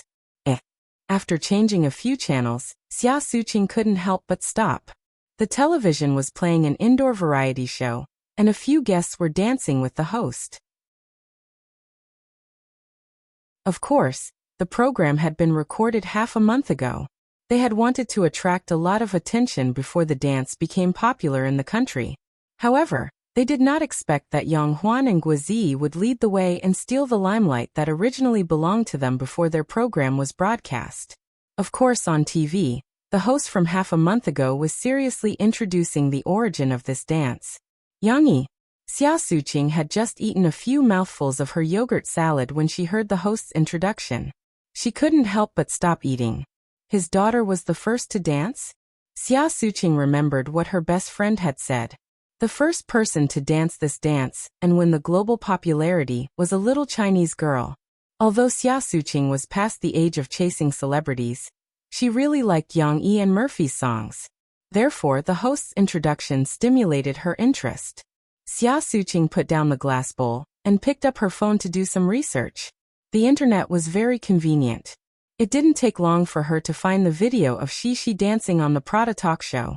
Shishi's dance was still inferior to the dance of the girl in hot pants that her best friend had shown Xia Suqing. This was not only because Shishi didn't have the hot figure and attractiveness of an adult girl, but also because Shishi was too young.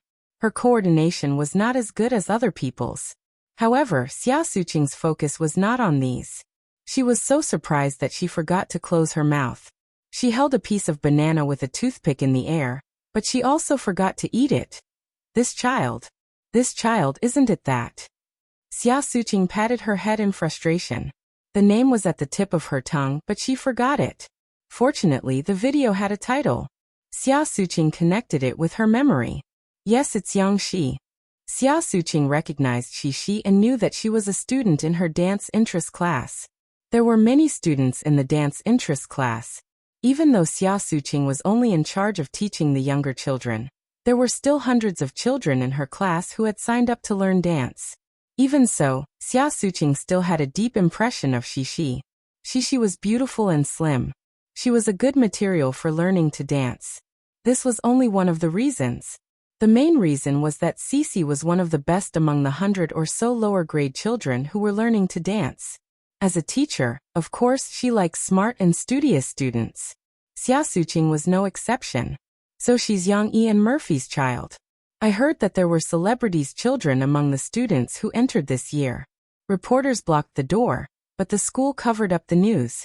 I didn't expect her to be in my class. Xia Suqing sighed. However, looking at the video of Shishi's dance, Xia Suqing had a good idea. I can't tell anyone about this. In December, The school will hold an art competition. This is my trump card. It was late at night. In Wuhu district, at Lu Xiaoyu's house, Mama Lu called out to Lu Xiaoyu, who was sitting in front of the TV. Little fish, why aren't you writing in your diary? You're going to sleep after writing. After being called several times, Lu Xiaoyu reluctantly got up from the sofa. She pouted and complained. She doesn't even need to write in her diary. Don't talk about she all day. She's so smart. She can get 3 full marks. Are you as smart as her? Can you get a full mark? Mama Lu said mercilessly. Lu Xiaoyu opened her mouth, but in the end, she shook her head helplessly. That's right. We're just a clumsy bird that flies early. Hard work makes up for it. Mama Lu's tone softened and she said gently, besides, you went to Shishi's house today. There must be a lot of interesting things. Don't you want to write them down? But I want to watch TV. Although Lu Xiaoyu complained, she obediently walked back to her room and took out the thick notebook that her father had specially prepared for her to write in. Lu Xiaoyu was similar to Yang Luoqi. Their parents liked to arrange for their children to go to tutoring classes in advance, so that they could learn elementary school content in advance.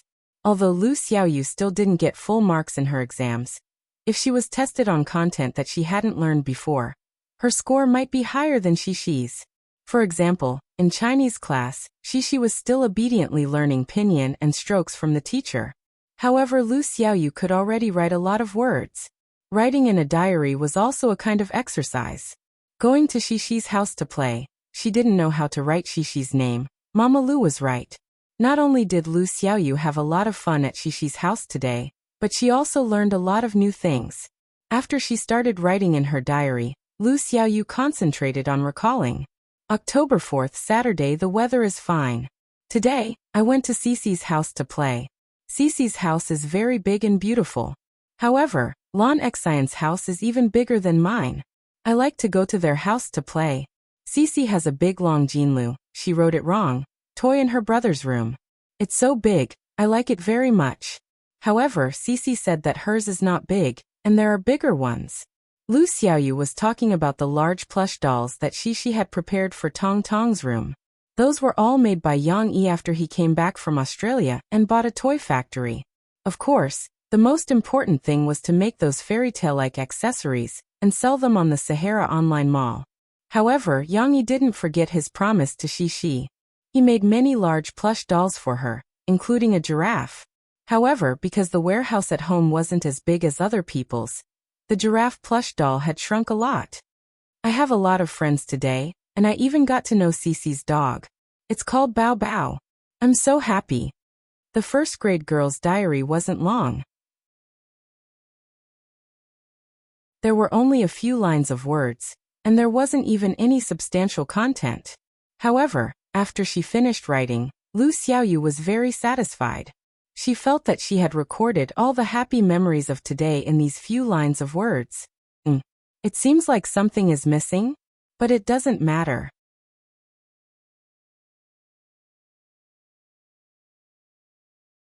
Chapter 874. Shishi had a lot of fun with her friends on Saturday. They went from Yang Yi's villa to Lon Xian's villa, and their laughter filled the entire villa area. However, happy times were always short-lived. On Sunday, Shishi was bored again. Because her parents were busy recording songs, she could only follow them to the studio. Moreover, she had to take care of her little brother. Auntie Shawan and Sister Ai are taking care of my little brother. Shishi said unhappily. Papa, can I go in and play with you? This is a job, not a game. Mo Fei said seriously. Tong Tong was restricted from entering the recording studio by Murphy, because he was too noisy. At this time, the baby was at the important stage of babbling and learning to speak. Of course, Tong Tong could not speak a lot. He could only use some common titles and simple words such as no and give. However, this did not prevent Tong Tong from trying to express his emotions. When he couldn't express himself, he would make a lot of noises, and his voice was extremely loud. Compared with Lan Xin's loud voice, it was not inferior. Mo Fei was usually very happy, thinking that little Wan Wan was the successor of her good voice.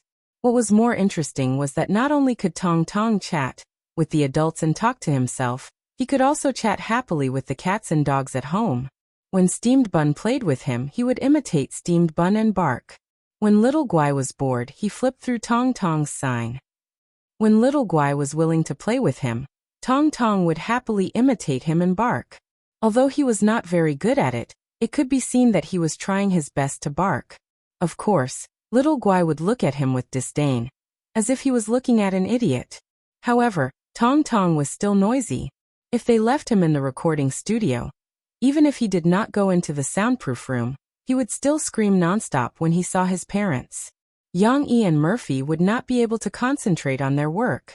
He could only ask Mo Xiaowan to take care of him outside. Fortunately, Tong Tong would not stick to his parents when he was playing with friends. Yang Yi patted Xishi's shoulder and said with a smile, "Well, let's do it this way.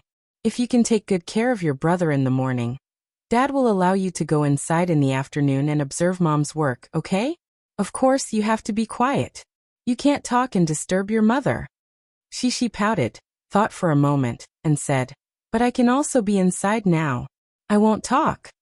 Yang Yi did not believe that Xishi would be able to hold herself back from talking. Even the promise he made before was just a reward to encourage Xishi to accompany her brother and reduce the burden on their parents. However, Yang Yi did not expect that Xishi would be so smart to be able to catch his flaw. Not now. Little brother is playing outside by himself and is a little scared. He needs you to accompany him.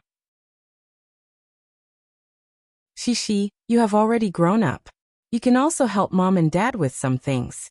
Yang Yi said gently. Are you willing to help Mom and Dad? I am willing. Xishi hesitated for a moment, then twisted her waist and said reluctantly. Then help Mom and Dad take care of Mommy. If you can take good care of your brother, Dad can take some time out in the afternoon to teach you how to use the keyboard to make music, okay? Yang Yi used a different method to reward her. Is it inside? Xishi's eyes lit up. She felt that the equipment was very fun, but her father did not allow her to touch it. Of course. Yang Yi nodded. He would follow up on Murphy's recording work in the morning, and in the afternoon, he could basically hand it over to Jean Yingming, and he could go to another recording studio to play with Cici. At that time, he could even bring little Momo in. Okay then. I will play with my brother. Xishi readily agreed this time. While Yang Yi and Murphy were busy in the recording studio, at the scene of Shanghai TV station's Music Power Ranking program, more than 10 singers who released new songs in October were nervously preparing backstage. Such a ranking program was broadcasted live. Such fierce competition was also a test of the singers' live singing skills. It was clear at a glance who sang well and who sang badly. Suddenly, there was a commotion at the backstage entrance. The singers all turned their heads to look. The person who came was Chen Yijie.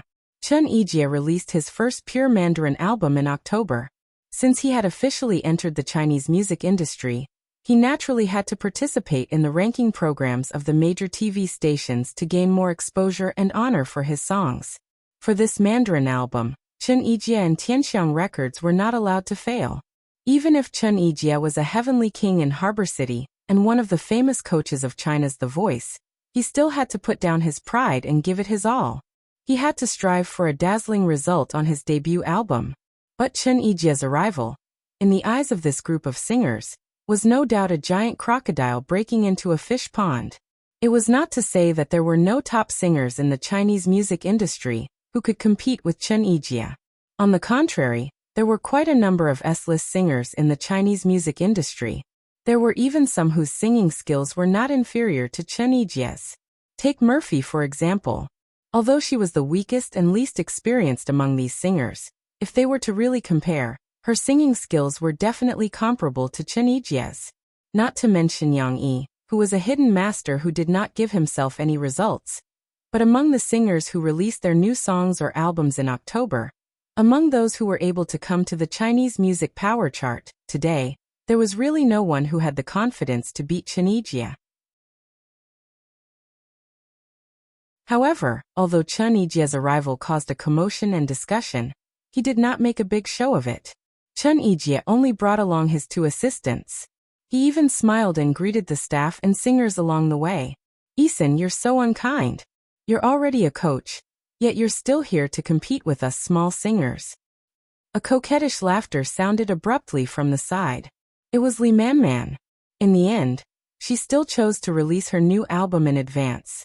She did not want to delay it again and again, but she also did not dare to go head-to-head with Murphy, who had Yang Yi's protection.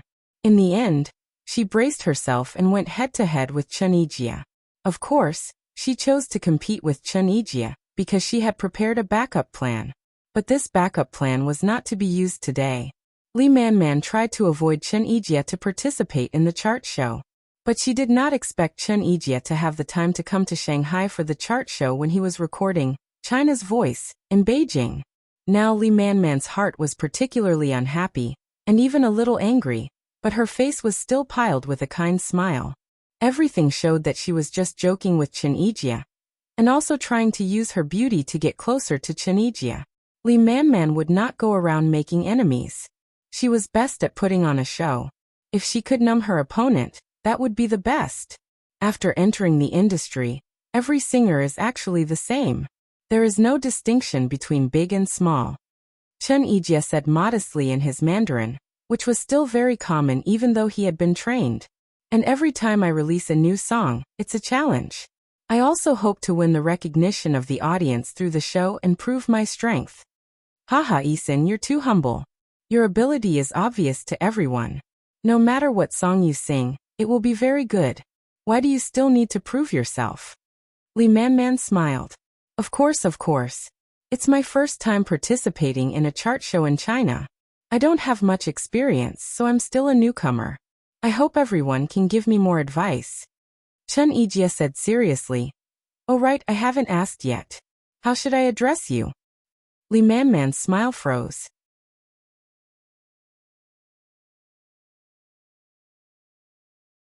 Chapter 875. It was already too much to say that he was a newbie. Lee Man Man couldn't imagine that Chun Ijia didn't know her. Was she already past her prime? That shouldn't be the case. Even if Lee Man Man was still one step away from becoming a song queen, her fame was still maintained at the forefront of the first-line singers through variety shows and various kinds of hype in the past 2 years. Ordinary singers had to respectfully call her Sister Man Man when they saw her. How could Chun Ijia ignore her? Lee Man Man's smile was a little stiff. Chun Ijia was very innocent. He was actually a very pure singer. He didn't watch variety shows at all. At most, he would participate in variety shows and he would temporarily look for information to make up for it. Not to mention the variety shows in the mainland. Wasn't it normal that he didn't know Lee Man Man? What's more, Lee Man Man's songs were very ordinary. There was nothing special about her singing. Chun Ijia had no reason to pay attention to her. But he was still very modest. He thought that Lee Man Man was an ordinary star in the mainland. Since she took the initiative to greet him, Chun Ijia was still very willing to communicate with her to understand the mainland music industry and the hidden rules of this chart show. Asking her name was just a polite way of doing things. After all, Lee Man Man was still shrewd. She chuckled, pretended not to care, and introduced herself to Chun Ijia. She chatted with Chun Ijia for a while. When she saw that Chun Ijia was ready to put on makeup and wait for the stage, she hurriedly asked, "Eason, can you tell me which song you're going to play today?" This wasn't a secret. Chun Ijia answered sincerely, "Because my schedule is tight, I can't participate in all the chart shows for the whole month. I can only choose a few songs to play. Today's song is also the theme song of my album, 10 Years. More than half an hour later, Lee Man Man, who had finished singing her new song, returned to the lounge. She didn't want to squeeze with the other singers to watch the show, but she still couldn't help but ask her assistant to turn on the TV in the lounge. She wanted to see her opponent, especially Chun Ijia's performance. Not long after, the host introduced Chun Ijia, who was the finale of today's show. Today, Chun Ijia will bring us his new song, 10 Years, which was created by Yang Yi and has the same name as the album. Yang Yi again. Although Lee Man Man already knew that this song was written by Yang Yi, when she heard the name from the host's mouth, her eyes suddenly became bitter, as if Yang Yi owed her hundreds of millions. Chun Ijia's appearance triggered a tsunami of cheers from the audience. After all, it was Chun Ijia. Even if he was a singer from Harbor City, his popularity in the mainland still made Lee Man Man jealous. The accompaniment of 10 years was a simple and gentle piano piece. The pure sound of the piano strings rang out, and the sad yet clear melody quickly silenced the lively scene. How could they bear to tarnish such a song with noise? If those two words weren't trembling, I wouldn't have realized how uncomfortable I felt. No matter how I said it, it's just a breakup. Chun Ijia's voice rang out. His unique voice was like an old friend whispering into one's ear, tugging at one's heartstrings. Not to mention the audience at the scene, even Lee Man Man, who was sitting in front of the TV, couldn't help but close her eyes, as if she was going to be healed by such a song. If there are no requirements for tomorrow, holding hands is like traveling. The rhyme of this song was just right. It was not very deliberate, and the transition was very soft, but it could give people an impulse to sing along. This kind of narration was really not difficult. The catchy lyrics, sad and beautiful melody, for this song, Lee Man Man couldn't think of a reason why it wasn't popular. 10 years ago, I didn't know you, you didn't belong to me, we were still the same, accompanying a stranger, walking through the streets that we gradually became familiar with. 10 years later, we are friends, we can still greet each other, but that kind of gentleness can no longer find a reason to hug. Lovers inevitably become friends in the end. Chun Ijia's singing of this chorus made people's scalp tingle. There wasn't a high pitch, and it didn't seem difficult to sing. However, any professional singer could tell that the difficult part was to not raise the pitch. The difficult part was to sing like Chun Ijia, who was able to sing with ease and to express the sadness to the fullest, yet with just the right amount of time. This was one of the major characteristics of Chun Ijia's singing. There weren't too many complicated techniques, but it was good at moving people with emotions. Lee Man Man, this opponent, at this moment, couldn't help but be stunned as she listened. This song is not that good. Lee Man Man's heart was very unwilling to resist, but her charming eyes couldn't help but mist. Why did she have a feeling of wanting to cry? Why did she think of that person again? 10 years ago, I didn't know you, you didn't belong to me. What Lee Man Man thought of was her first love. It was the only feeling in her life that she had seriously treated.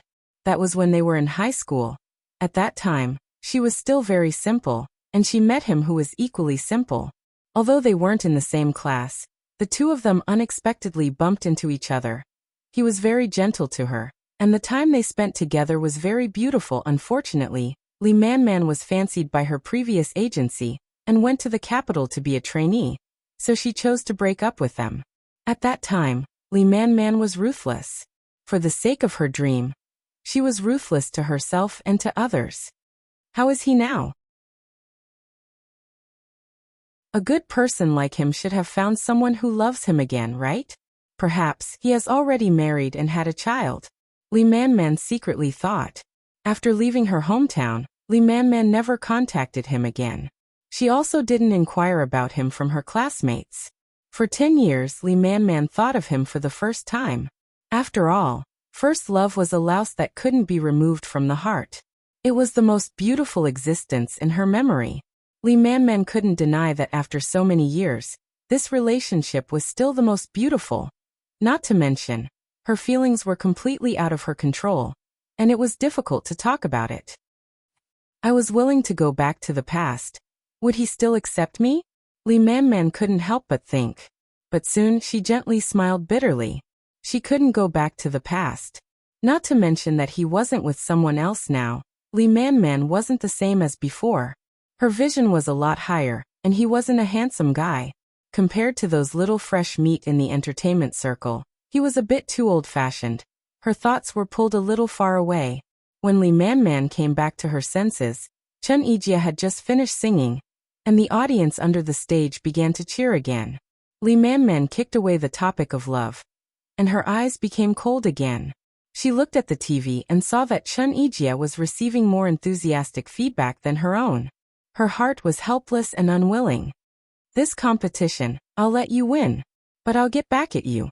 Lee Man Man gnashed her teeth and thought.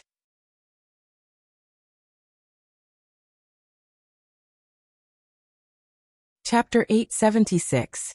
When they returned to the Phoebe studio, the conference room next to the recording studio had been emptied out. Only a sofa and 2 small tables were left. The room had been meticulously decorated and had become a qualified resting room for mother and baby. After all, this was Yang E and Murphy's studio. They could do whatever they wanted. Since it was Sunday, most of the staff did not have to go to work. Only a few public relations department staff were on duty. Since they had nothing important to do, they came to play with Xi and Tong Tong. A few uncles and aunties came one after another and left a lot of snacks for Xi. I like to eat little biscuits, little biscuits. Little biscuits, fragrant and delicious, one bite at a time, one bite at a time. Xi hummed a song she made up as she tore open a bag of colorful soft candies. She had just eaten the biscuits and now she was singing new lyrics. I also like to eat little sweets, little biscuits. Little sweets are delicious too, soft and delicious. Xiao Ai and Mo Xiaowan looked at each other and snickered. They continued to quietly watch Xi's performance. As Cici sang, she was about to use her slender little fingers to pinch a light pink soft candy and stuff it into her mouth. However, she seemed to have sensed something. She turned her head and looked at her younger brother who was looking at her eagerly from the side. Tong Tong did not know if he was attracted by his sister's singing or the way she was happily munching on the snacks. He stared at his sister in a daze and did not blink for a long time. Xi took good care of her little brother. When she saw Tong Tong staring at her, she reached out her hand and shook the soft candy that she was about to stuff into her mouth. She asked, "Little brother, do you want to eat this?" Little Momo could understand such simple words, and even if he didn't understand, he could analyze it from his sister's actions. Immediately, his eyes lit up, and he clapped his little hands happily. His body shook on the ground, and he cried out in a childish voice, "Here, here." Xi reached out her hand but was stopped halfway by Xiao Ai. Xiao Ai stopped her and said, Xi, you can't give this to your brother. He won't eat it. He will choke." Xi blinked her big eyes. She hesitated for a moment before she retracted her hand and said, "Okay, I'll eat it myself."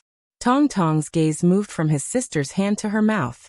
The soft candy was right in front of him, but his sister ate it. Tong was about to drool when he suddenly became anxious. How could he not be anxious when the duck in his mouth flew away? Even more infuriating was when Tong Tong saw that his sister was not satisfied after eating one soft candy. She picked up another one, pinched it, and stuffed it into her mouth. As she chewed, she muttered, "It's delicious. It's super delicious. It's soft, bouncy, and sweet." Xi was just expressing her emotions. However, to Tong Tong, this was tantamount to a critical hit. Little Paiwan pouted and was about to cry from being wronged. Xiao Ai and Mo Xiaowan hurriedly comforted him. Tong Tong really burst into tears. Tears and snot flowed down his face. He was so sad that he staggered and pointed at his sister as though he was complaining that his sister did not give him anything good to eat. Xi saw her brother crying and quickly explained, "It's not that I don't want to give you anything. You can't eat it. How about I give you some biscuits?" She picked out the best biscuits from the pile of snacks left by her uncles and aunties. She was going to tear them open and give them to Tong Tong, but she was stopped by Xiao Ai. "You can't give him any biscuits either." "Then what can little brother eat?" Xi asked in confusion. Before Xiao Ai could answer, she already had an answer. Xi remembered how her parents usually coaxed her brother. She said, "Sister Xiao Ai, give little brother some milk. He won't cry if he drinks milk." Xi's method worked. After a while, they finally coaxed Tong Tong with milk. "He's so easy to coax," Xiao Ai muttered to Mo Xiaowan. "It seems that mommy will also be a foodie in the future. She cries for food and stops crying for food." Mo Xiaowan giggled at her. "You can't talk about my brother like that." Xi jumped up and protested. Okay, I won't talk about him." Xiao Ai waved her hand happily. Without her uncles and aunties coming to visit, Xi felt a little bored. She decided to play with her brother for a while. The little girl took out some toys that she put in the studio and sat beside Tong Tong excitedly. "Little brother, let's play house, okay?" "Do." Tong Tong pouted his little mouth and mumbled something excitedly. Cici took it that he agreed. She happily set up the toy table and placed a small teacup on it. There was also a teapot on the ground beside it. Here, here. Tong Tong was interested in the plastic teapot. He shouted and reached for the teapot. However, Cece was one step ahead of him. She took the small teapot and handed him a small umbrella with a long handle. She said, "Brother, you are a guest and I am Papa. You said that you would come to my house as a guest." Little Swan and I was not picky. He grabbed the umbrella with both hands and fiddled with it with interest. Then he made a series of sounds to his sister. "Okay, you can come to my house. Come at 10 o'clock in the morning. I'm at home. Moreover, I've already brewed the tea." Cece actually continued to hold the teapot and cheerfully said, "Sister, woo." Tong Tong did not know what she was talking about. Anyway, he felt that his sister was talking to him, so he responded excitedly. "Don't call me sister. You have to call me Shishi." "Oh, it doesn't matter.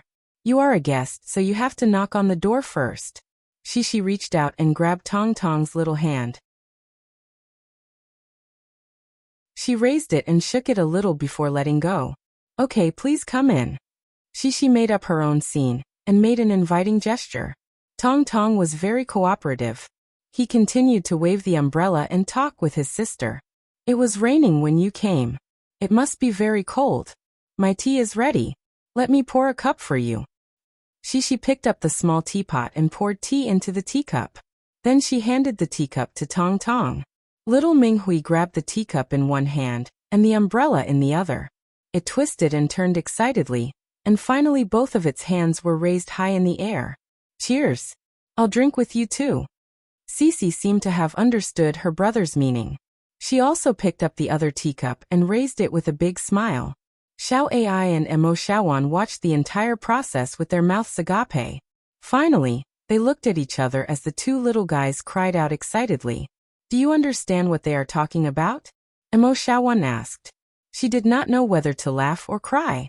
"I can understand what Cece is saying, but Mommy, I don't know what he's saying at all." Xiao Ai smiled bitterly. Mo Xiaowan interrupted Shishi and asked, "Shishi, do you understand what Mommy is talking about?" Shishi giggled and said, "I know. My brother said that it's too good. He said that I like your tea very much." "Is that so?" Mo Xiaowan and Xiao Ai felt like their intelligence had been hit. Tong Tong was a little unhappy that his sister's attention was taken away. He anxiously shouted, "Sister Lilia. My brother said that he wants to play with me." Shishi translated seriously. "We know that. You guys play." Mo Xiaowan smiled bitterly and waved her hand. Halfway through, Yang Yi came out of the bathroom and took a look at Shishi and Tong Tong. Yang Yi did not expect to see Shishi and Tong Tong playing in full swing. Did Murphy say yesterday that Shishi is starting to play with her brother? Yang Yi thought to himself. Shishi also saw her father. However, this time, before her father could speak, Shishi ran over happily and pushed her father out. She said, "Papa, I don't want to play with you. I want to play with my brother." Yang Yi was pushed out by his daughter with a confused look on his face. He returned to the recording studio in confusion. Shishi said that she wants to play with her brother more. She doesn't need to go to the recording studio in the afternoon. Yang Yi said to Murphy, not knowing whether to laugh or cry, "Isn't that good? She can accompany her brother and not disturb our work." Murphy was happy. At this moment, Shishi was also happy. "Great, my brother is willing to play house with me." She did not know that her brother was so interesting. Not only could he play with her, but he could also be manipulated by her. Tong Tong could even make her wear a small flower hat and clip Shishi's hair clip to dress up as a baby girl. Such a cooperative playmate who could communicate smoothly. Where could she find another one?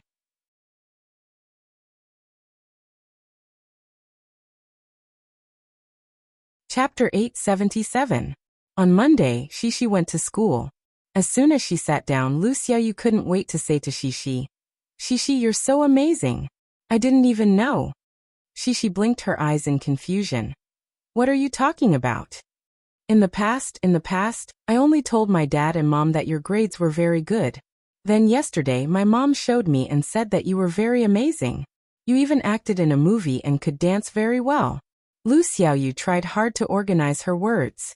However, with her limited vocabulary, it was still difficult to describe the surprise and admiration she felt when she watched Shishi's videos. Shishi frowned, tilted her head and thought for a while, then said, "But I told you all about it." "Really? When?" Lu Xiaoyu asked with some surprise. "Really?" Shishi nodded firmly and said, It was the second day after we came to school. I told you that I could act in movies, dance, sing, and draw. You also said that I was very amazing." Shishi's excellent memory was reflected at this moment. This matter did happen, but Lu Xiaoyu completely forgot about it that day. She only remembered that she made an interesting new friend. Lu Xiaoyu pouted. "Okay, then I don't remember. But I think you're very amazing. In the movie you acted in, you didn't like to talk." Lu Xiaoyu didn't take the matter that she forgot to heart. She excitedly continued to chat with Shishi. "But you didn't like to talk. My mom also asked me if you didn't like to talk." Hee. Shishi also smiled at her deskmate. Hee, because it's a movie, my papa said that Wang Mai doesn't like to talk. By the way, Sister Xiaowei doesn't like to talk either. Shishi's train of thought went astray. The silent Sister Xiaowei popped up in her mind, and she immediately understood where her sense of familiarity came from. It was also because of this similar experience that Shishi felt like she could understand this Sister Xiaowei, and she became more and more interested in her. "Who's Sister Xiaowei?" Lu Xiaoyu was confused. "Do you still act in movies?" "No, not really. I also acted in a movie. Chichi and I. When you went to my house to play, the others all acted in a movie together. However, it was very, very short." As Sisi spoke, she returned to the main topic. "You've all acted in movies before?" Lu Xiaoyu was envious. "Yes." Shishi nodded. "But Xian doesn't like to act in movies. I also want to have fun like you. I also want to act in movies with you." Lu Xiaoyu said enviously. Her parents didn't teach her to say this. Lu Xiaoyu just felt that her good friends all went to act in movies, but she didn't follow. She always felt like she was left behind. "Do you also like to act in movies?" Shishi didn't think so thoroughly. She was kind and started from her own thoughts. She said to Lu Xiaoyu with concern, "I also like to act in movies, but my papa hasn't acted in movies for a long time, so I can't act in movies with him." Shishi thought that she could only play with her father. "But my papa should still act in movies. Next time, if there's a chance next time, I'll ask my papa and ask him to let you act in movies too," Shishi said enthusiastically. "Okay then. Shishi, you're so nice," Lu Xiaoyu said happily. "But I actually want to ask, can I still go to your house to play next time? Your house is super fun." This was the question that Lu Xiaoyu had been holding back for the whole weekend. The so-called wanting to act in movies was just a temporary idea. Maybe she would forget about it in the afternoon. "Of course you can." Shishi smiled and said, "I like to play with you. I like you. Qiqi, Zhaoyu, and Chen Shiyan all come to my house to play. It's very fun." "Hey, why isn't Xian here?" Lu Xiaoyu asked in surprise. "She's my neighbor. We often play together, but you rarely come here," Shishi explained. "Oh right. I forgot, hee. The two little girls looked at each other again and laughed. Shishi still had a lot to say. For example, she now liked to play house with her brother. There were too many interesting things that she could share with Lu Xiaoyu. But the morning reading class was about to start, so Shishi could only regretfully wait until she was free. After several rounds of chart hits, the song 10 Years reached the top of the new best-selling song list without any accident. The speed of its climb to the top was a bit shocking, but it was not unexpected. After all, the singer who sang this song was Chen Yijie, and this song was written by Yang Yi. It received a lot of attention from the first day of its release. Although this was the first time that Chen Yijie had hit the best-selling music list in the mainland, his strength was obvious to all. It was only a matter of time before he reached the top. This news naturally grabbed the headlines of many entertainment media. The dragon crossing the river is not simple. Chen Yijie, the god of songs in Hong Kong, reached the top in the mainland. Chen Yijie, my question is not whether I can get the first place, but how long can I stay at the top? Chen Yijie's 10 years, countless frustrated people cry. Lin Qitian praises Chen Yijia's new song. 10 years is the best song of the year. The media not only exclaimed and praised, but in these headlines there was also an undercurrent, stirring up some sensitive nerves. The decline of mainland musicians? Hong Kong artist Chen Yijia is lonely and seeking failure. This is not a mistake. Chen Yijia sounds the horn for Hong Kong artists to enter the Chinese music industry. There is no way out for Hong Kong music. The four gods of songs in Hong Kong have fled. Of course, these reports were not able to cause too much of a storm for the time being, but there was indeed a storm brewing silently. Now, the public was more concerned about the critics' evaluation of the song. Interestingly, almost most of the critics gave Chen Yijia high marks, but their evaluation of the song was mixed. Some felt that the song was written with sincere feelings. The melody was beautiful and simple, and it was a rare high-quality song.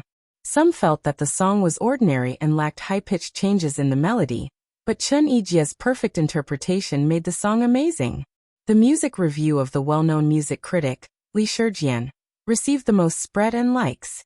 He recognized the song very much and even put forward the point that we should combine the lyrics and the singer's skills to evaluate a song, not separate them. However, after praising 10 years in the beginning, Li Shijian said in the end, I like the song 10 years very much, but I don't think it is the best song of the year. In Chen Yijia's own album, there are many excellent works, such as teacher Yan Changjiang's Passerby, and another song written by Yang Yi for Chen Yijia, Red Rose. These songs are not necessarily worse than 10 years. Li Shijian's words were obviously a refutation of Lin Qitian and Chen Yijia's mutual commercial praise. Especially Red Rose. The lyrics of this song have a special appeal that makes people's hearts throb, and it also uses a lot of complicated phrasing skills. We will talk about these in detail in the next music review, but just comparing these two songs, it's hard for me to say which one I like better. Moreover, don't forget in November, Murphy has a new album to release. This album is also made by the music genius Yang Yi himself. There are 12 songs competing with 10 years. It's too hasty to say that 10 years is the best song of the year. Regardless of whether he refuted Lin Qitian or not, looking at his music review, it can be seen that Li Shijian has become Yang Yi's hardcore fan.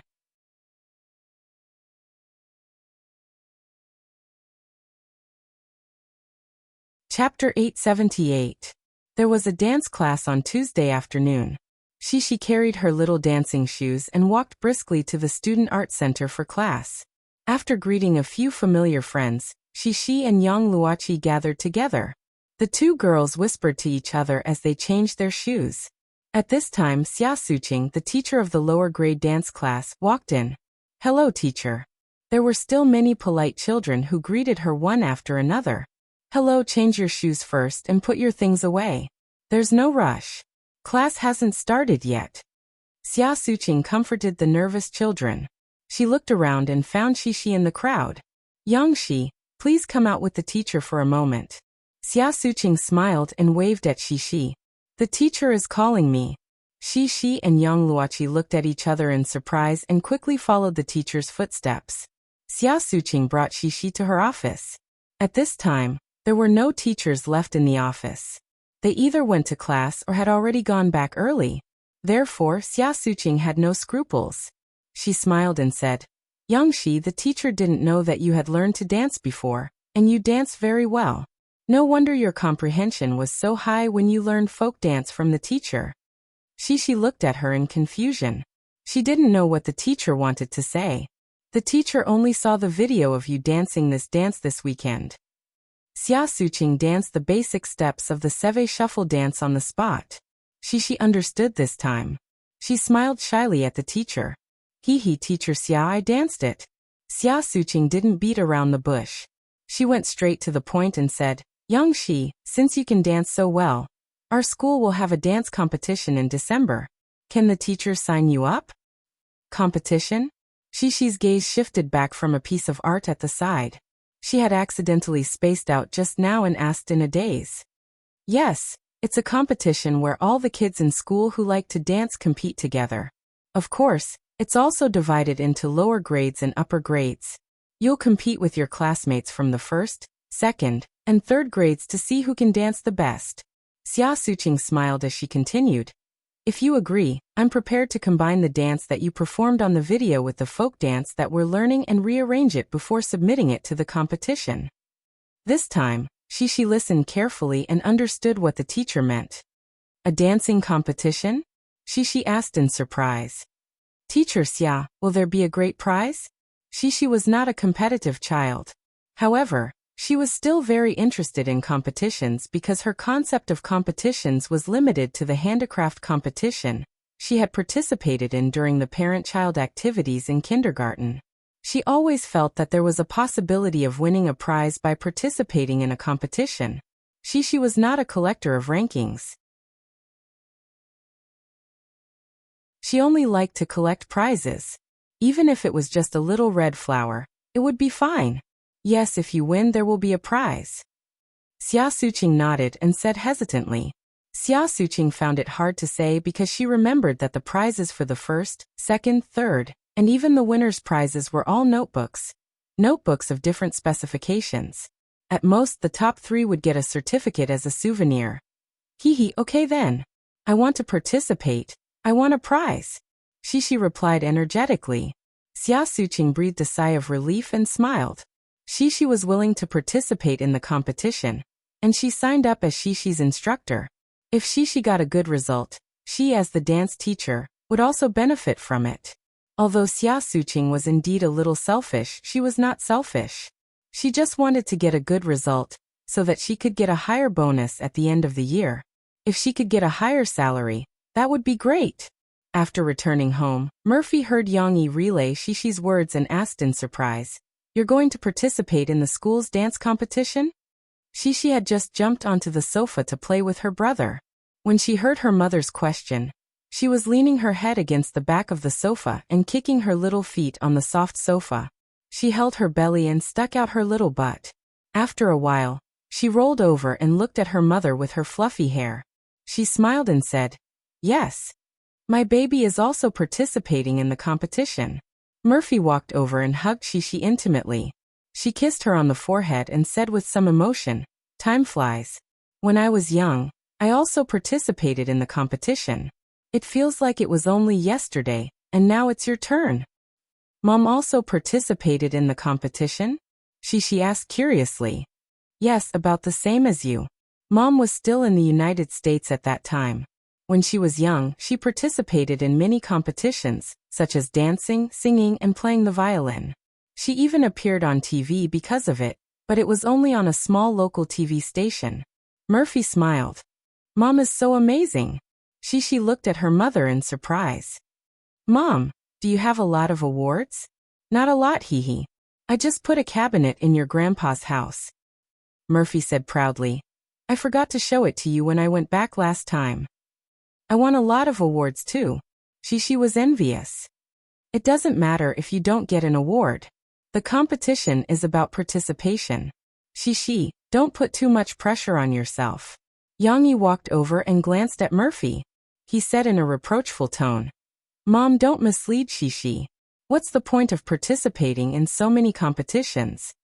Murphy didn't care about Yang Yi's reproach. She even winked at Shishi and whispered in Shishi's ear. Papa is unhappy. I'll show it to you when we go to Grandpa's house next time. Okay. Cece's eyes curved into crescents as she smiled. By the way, Shishi, when is your competition? Murphy asked with interest. Mom is going to watch and cheer for you. Murphy even waved her fist, which made Shishi excited. Teacher Xia said that it's December, but I don't know when. Shishi recalled and said, I'll ask the teacher tomorrow. There was a dance class tomorrow. December?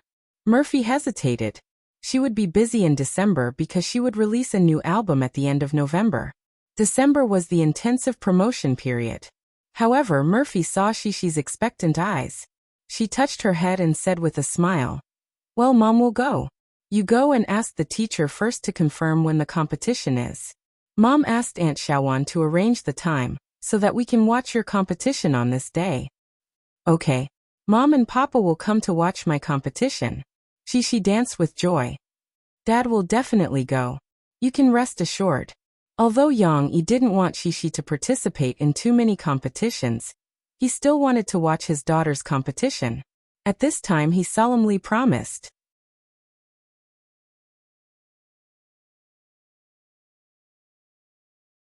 Chapter 879. The next time Shishi saw Yu Xiaowei was on a Friday afternoon, 2 weeks later. She and Lan Xian went to a reading class. Teacher Lai, who taught them reading class, brought Yu Xiaowei to the classroom. Teacher Lai introduced Yu Xiaowei. When she said that Yu Xiaowei was one of the best students in the 3rd grade, and that she won 2nd place in the recitation competition last semester, Shishi and many of the 1st grade children exclaimed in admiration of this senior sister. Most of the children who came to the reading class were serious about their studies. How could the naughty children sit down obediently to read? She's really amazing. Shishi couldn't help but violate the rules and whispered to Lan Xian. What's so amazing about her? She can get 2nd place without saying anything. If I go up, I can definitely get 1st place. Lan Xian said confidently. But. Shishi wanted to refute, but she found that she didn't know how to refute. It seems like Lan Xian made a lot of sense. However, very quickly, Teacher Lai encouraged Yu Xiaowei to perform a poem recitation for everyone. The word reading, if you break it down, the first word is to read, which means to look with your eyes, and the second word is to read, which means to read with your mouth. Teacher Lai also talked about a lot of principles. The ancients said that if a book is read 100 times, its meaning will be revealed. Now many children can't recognize many words and can't understand the meaning of complex sentences. But it doesn't matter. Follow me and read it out loud. Read it a few times and you will naturally understand its meaning. You will also be able to recognize more words. Although this was a bit far-fetched, it wasn't without reason. In the reading class now, the teacher still led the children to read aloud. They couldn't let the 1st grade children, who didn't know how to read too complicated books, right? Under the gaze of the junior brothers and sisters, Yu Xiaowei didn't appear to be nervous. However, her gaze was a bit downcast. She glanced at her shoes and didn't look at the other children. She didn't show any intention of joining in. After Teacher Lai's encouragement, Yu Xiaowei finally opened her mouth and read. The reeds are green, the white dew is frost. The so-called love is on the other side of the water. The Book of Songs? Yu Xiaowei's recitation was not bad. When she was reciting, she seemed to have temporarily come out of a lonely world. Not only was her voice full of emotion, but she was also like an old pedant, slightly shaking her head as she recited. Although Yu Xiaowei recited the poem very smoothly, in reality, she had only followed the recitation teacher and memorized it by rote. She was only using it for the competition. She did not have the ability to write the entire poem from memory. Then again, this poem was something that even adults could recite without thinking, much less children. If they were really asked to write it down from memory, it was likely that a large number of them would be at a loss. But even so, Yu Xiaowei's rhythmic recitation, her bright voice, and her complex poem still managed to intimidate these inexperienced 1st graders. It was as if someone had suddenly started talking about the 8 trigrams in front of us, who were illiterate. Amazing! This time, not only Shishi, but even Lan Xian could not help but sigh. Her round eyes were wide open as she looked at Yu Xiaowei on stage. Lan Xian seemed to be in disbelief that the person reciting the poem in front of her was the weak girl that she had knocked down previously. This serious recitation of the poem was still very loud. But why was it that when she was reciting, it was like a gentle breeze and drizzle, making it almost impossible to feel her presence? However, after the poem was recited, Yu Xiaowei returned to her previous sluggish state. Her 2 small hands were intertwined in front of her as her head drooped. She did not know what to do next. This was the Yu Xiaowei that Lan Xian knew. However, Shishi's attention was not on this. She had been listening to Yu Xiaowei reciting the poem seriously. Although she could not understand it, she could still feel the beauty of the poem. When it was recited, the rhythm was just like a beautiful song with a beautiful melody. Xian air, do you know what Sister Xiaowei is reciting? Shishi could not help but whisper again. But it was obvious that she could not get an answer from Lan Xian. Lan Xian's perplexed eyes had already explained everything.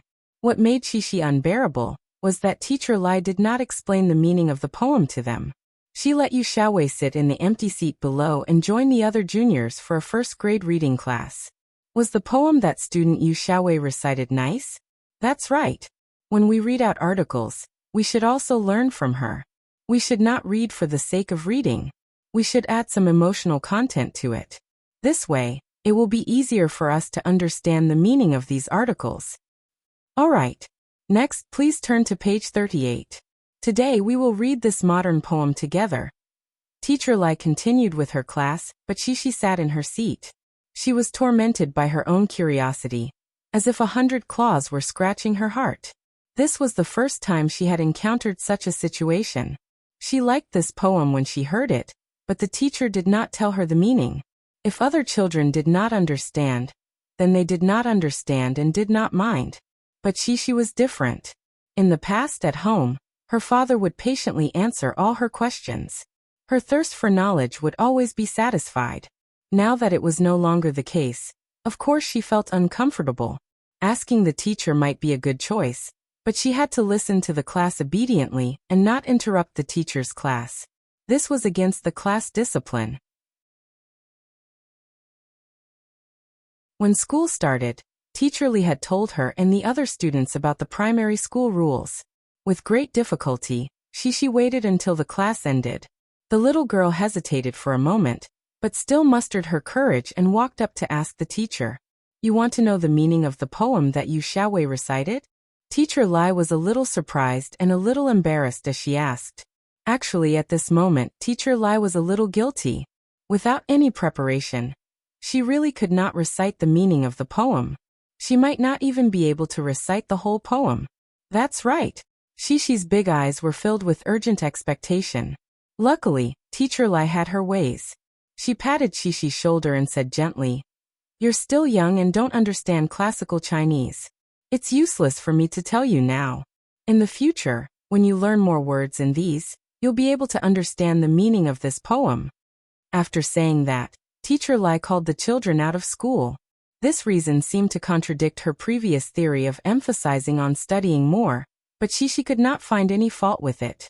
The little girl's eyes revealed a disappointed expression. But when she turned around, she saw Lan Xian and Yu Xiaowei, who was beside Lan Xian.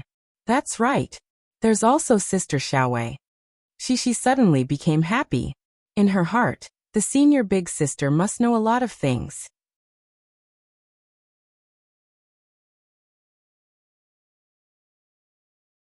Chapter 880. Lan Xian originally didn't like Yu Xiaowei very much, but when she was in class just now, she became very interested in Yu Xiaowei. How can a person who doesn't like to talk be able to study so well? Thus, after class, Lan Xian, who was preparing to go home with Shishi, followed Shishi to the podium. She turned her head in boredom and saw Yu Xiaowei sitting quietly on the side, tidying up her stationery. Her eyes immediately lit up. Lan Xian was still the same as before. She leaned over and asked eagerly, "Sister Xiaowei, how can you study so well? Have you practiced it before?" This kind of enthusiasm scared Yu Xiaowei. When she heard Lan Xian's loud voice, she couldn't help but shrink back. She looked at the other person with some surprise and fear. However, Lan Xian's enthusiastic eyes, chubby figure, and cute face were obviously not lethal. Yu Xiaowei's fear gradually disappeared. Shishi was returning from the teacher's office, disappointed. When she walked over, Lan Xian pouted and complained to her, "Shishi, Sister Xiaowei isn't talking again. She's ignoring me." "Why? Xian, what did you say to Sister Xiaowei?" Shishi asked curiously. I just asked her if she had practiced before." Lan Xian mumbled. "I think she's very good at studying." Shishi turned to look at Yu Xiaowei, then looked at Lan Xian. The little girl thought hard and finally found a reason. She said to Lan Xian, "Then Xian, you haven't introduced yourself yet, right?" "Why should I introduce myself?" Lan Xian asked in confusion. "Because if you don't introduce yourself, how can Sister Xiaowei recognize you? She might not even remember you," Shishi said matter-of-factly. Yu Xiaowei's gaze shifted from Lan Xian's face to Shishi's face. Looking at Shishi's passionate expression, she seemed a little hesitant. Sister Xiaowei, my name is Shishi, and my name is Yangxi, but you can call me Shishi, and she is Lan Xian. You can also call her Xian Air. We even knocked you down before. Do you still remember? Shishi introduced enthusiastically. Yu Xiaowei was not very willing to make new friends. She subconsciously wanted to avoid them. However, looking at Shishi's cute smiling face, she felt embarrassed. I'll remember that. Yu Xiaowei nodded gently. She moved her body and got up from her seat. She tugged at the hem of her clothes that was hidden under her school uniform jacket. There was an even more beautiful peony flower embroidered on it. She could not help but say, "It's mended here." Lan Xian jumped a step and shouted excitedly, "I remember it too. I even tore your clothes." "Wow, there's also a flower on your clothes." Shishi looked for her clothes and said regretfully, "But I'm not wearing any clothes with flowers on them today." Then, Shishi stretched out her neck to study the flowers on Yu Xiaowei's clothes enviously. She even exclaimed, "Sister Xiaowei, the flowers on your clothes are so beautiful. They're even more beautiful than mine." Shishi's approach made Yu Xiaowei a little uncomfortable. She was used to keeping a distance from others. However, Shishi's praise made her unable to help but feel happy. "This was made by my mom." Yu Xiaowei puffed out her small chest and whispered, "Your mom is amazing," Shishi said. Lan Xian also echoed from the side. Because of a flower, Yu Xiaowei finally got closer to Shishi. At least, she was not as unwilling to talk as before, although she was still a little wary and didn't talk much. "Sister Xiaowei, just now Xian Air asked you if you've practiced reading." Shishi had a good memory, and did not forget about Lan Xian. Lan Xian had forgotten about it herself. At this moment she nodded vigorously and said, "Yes, yes. I asked. I took a recitation class. The teacher taught me." Yu Xiaowei answered simply. "I see. Now it's my turn to ask questions." Shishi said excitedly, "Sister Xiaowei, what you recited just now was what you recited in class. What did it mean? I thought it was very good, but I didn't understand." In fact, Yu Xiaowei refused to continue answering questions in her heart. She was not a question-answering machine, and did not want to talk too much. However, when she saw Shishi's big watery eyes, she could not bring herself to refuse. The teacher said that the poem was written a long time ago. At that time, people still used classical Chinese. Then I didn't understand the meaning. I will understand it in the future. Yu Xiaowei hesitated for a moment and said it. "You're already in the 3rd grade. You still don't understand?" Lan Xian asked. Yu Xiaowei shook her head and said, "The teacher said that I will learn it when I grow up. Then I will understand its meaning." Yu Xiaowei was different from Shishi. She did not have a strong desire for knowledge. Moreover, she was not the kind of child who liked to ask questions. She would only listen to what the teacher said. "Well, Sister Xiaowei, you don't even know." Shishi was a little regretful. "I'm sorry." Yu Xiaowei felt guilty for not being able to help. "Don't say sorry." Shishi took the initiative to take Yu Xiaowei's hand and said with a smile, "Just now, Teacher Lai also said the same thing to me. He said that I will understand when I grow up." Yu Xiaowei was flattered when Sisi held her hand. She didn't know what to do with Sisi's enthusiasm. Therefore Yu Xiaowei stood there in a daze, looking down at her hand that was held by Shishi. Shishi said in a clear voice, "However, I can ask my papa. My papa knows a lot of things. He must know what it means. After I ask my papa, I will tell Sister Xiaowei what you mean." When Yu Xiaowei heard Shishi's words, she could not help but raise her head and look at Shishi. She saw the sincerity in Shishi's eyes and did not know how to respond. "Aya, who cares what it means?" Lan Xian shouted. "It's so boring." Lan Xian was not interested in understanding the meaning of the poem. Although it sounded good, it was also very profound. Miss Lan already felt that it was very tiring to listen to classes and study. How could she have time to care about other things? "No, my papa said that if you don't understand, you have to ask. You can't pretend to understand." Shishi put down Yu Xiaowei's hand and turned to Lan Xian, and said seriously, "Okay then, you tell Sister Xiaowei. However, you don't know Sister Xiaowei." Where are you going to find her? Lan Xian was quite smart in some aspects. Right, Sister Xiaowei, where do you go to class? She said. Xian and I are both in the first grade class 3. Yu Xiaowei was influenced by Shi and Lan Xian's positive emotions and blurted out, I am in the third grade class 6. She really said a lot today. Usually, when she interacted with her classmates, she did not say so much for 3 days.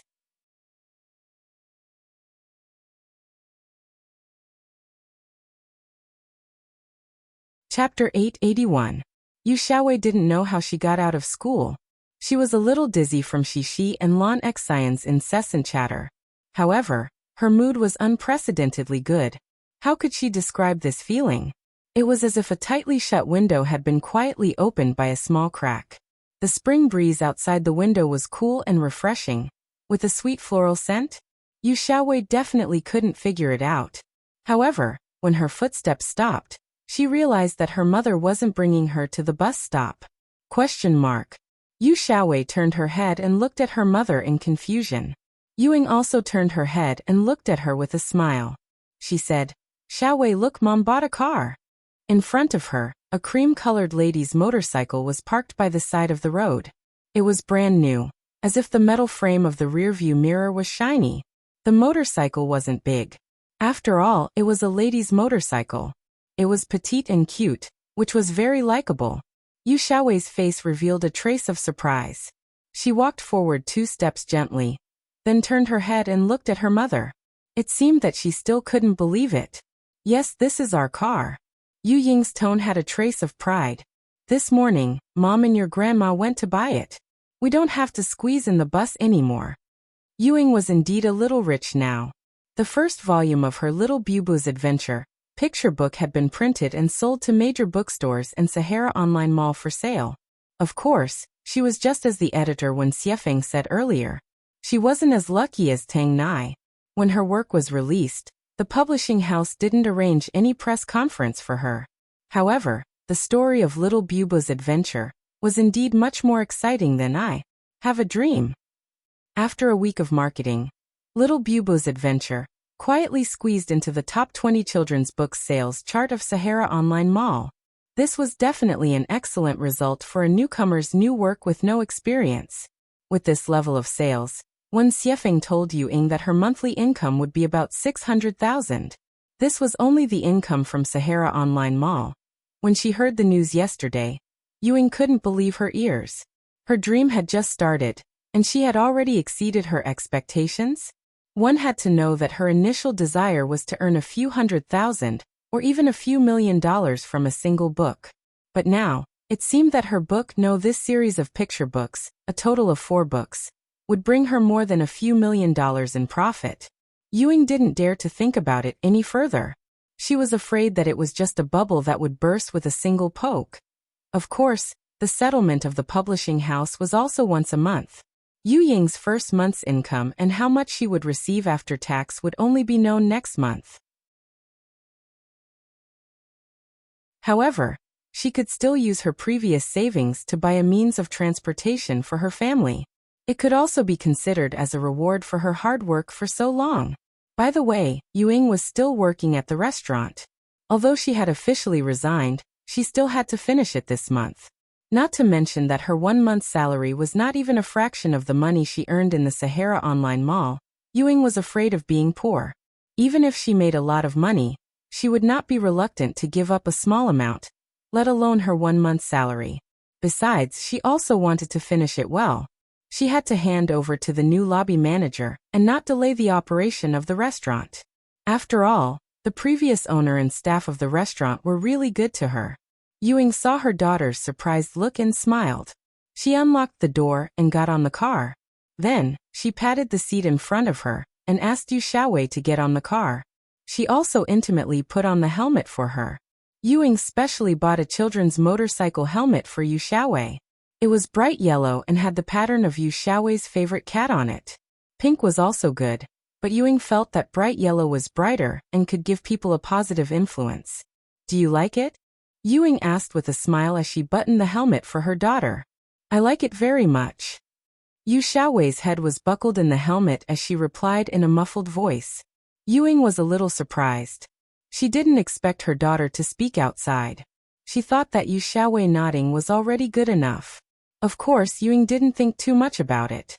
She was just happy for her daughter's response. That's good. Our life will get better and better in the future. Yuing happily hugged her daughter's body and said softly, Bargaining meal, by Lu. By Lu. At this moment in Yang Yi's car, Xixi was trying hard to recite the poem that Yu Xiaowei had recited earlier. However, even if Xixi had a good memory, she couldn't remember things that she didn't understand. Lan Xian sat next to her and also tried hard to correct Xixi's mistakes. It's not bargaining, it's jia jia. It's jia jia Xixi, he jia jia Xixi. Lan Xian had a particularly deep impression of the second paragraph. The reeds are luxuriant, because those two words sounded more like Xixi's name. What are you reciting? How can there be a poem like jia jia Xixi? Murphy was also sitting in the car. Today she recorded the song late. Listening to the description of the two little guys, she couldn't help but laugh. It's Xian Air's fault. I remember that it's bargaining Xixi, not Xixi. Xixi also sat there, and was very happy. Dad, do you know what it is? Murphy patted the seat in front of her. Yang Yi drove the car. He also didn't understand. The ancient poems in this world were very different from those in his previous life. Yang Yi had read some of them, but they were far less impressive than those in his previous life. Therefore, he couldn't be sure which one this poem was. Xixi, can you recite more? The information given now is too little. Yang Yi said. For words in a sentence, Yang Yi felt that this poem was a little strange. Could it be the Book of Songs? Yang Yi knew that among the 4-word poems, the Book of Songs was the most. However, it might not necessarily be the Book of Songs, because in Yang Yi's previous life before the Tang dynasty, there were many 4-word poems, such as Chow Chow's short song line. Only Dukong can solve my worries. Azure Collar, my heart is long. Although the turtle lives long. The old steed is still in the saddle, but the ambition is still 1,000 miles away. And some folk songs. After hearing her father's question, Xixi stopped playing with Lan Xian, and seriously thought about it. I don't know, it seems that Sister Xiaowei has recited. And Wei Yihu. Xixi didn't know how to pronounce the last 2 words. Because Yu Xiaowei recited 3 words, on the side of water, on the side of water, and on the plum of water, recited 4. Xixi was completely confused. However, she had already given Yang Yi enough information. Yang Yi listened to Xixi's recitation and came to a realization. He laughed. I know the so-called my beloved is on the side of water. The complete version should be, the reeds are green and the dew is frost. The so-called my beloved is on the side of water. Right. Xixi heard the familiar phrase and happily answered. The little girl saw that her father had finally solved this difficult problem, and was so excited that she danced with joy. There are many more. Lan Xian replied with a serious expression. I was wondering what it was. Just now you were talking about each family and bargaining, so it's the reeds. Murphy laughed. I know this poem too. With that, Murphy recited the poem in its entirety. Under Xixi's surprised and worshipful gaze, Murphy, who stole the limelight, said proudly, Your mom is still very good. She used to recite a lot of poems with your grandfather.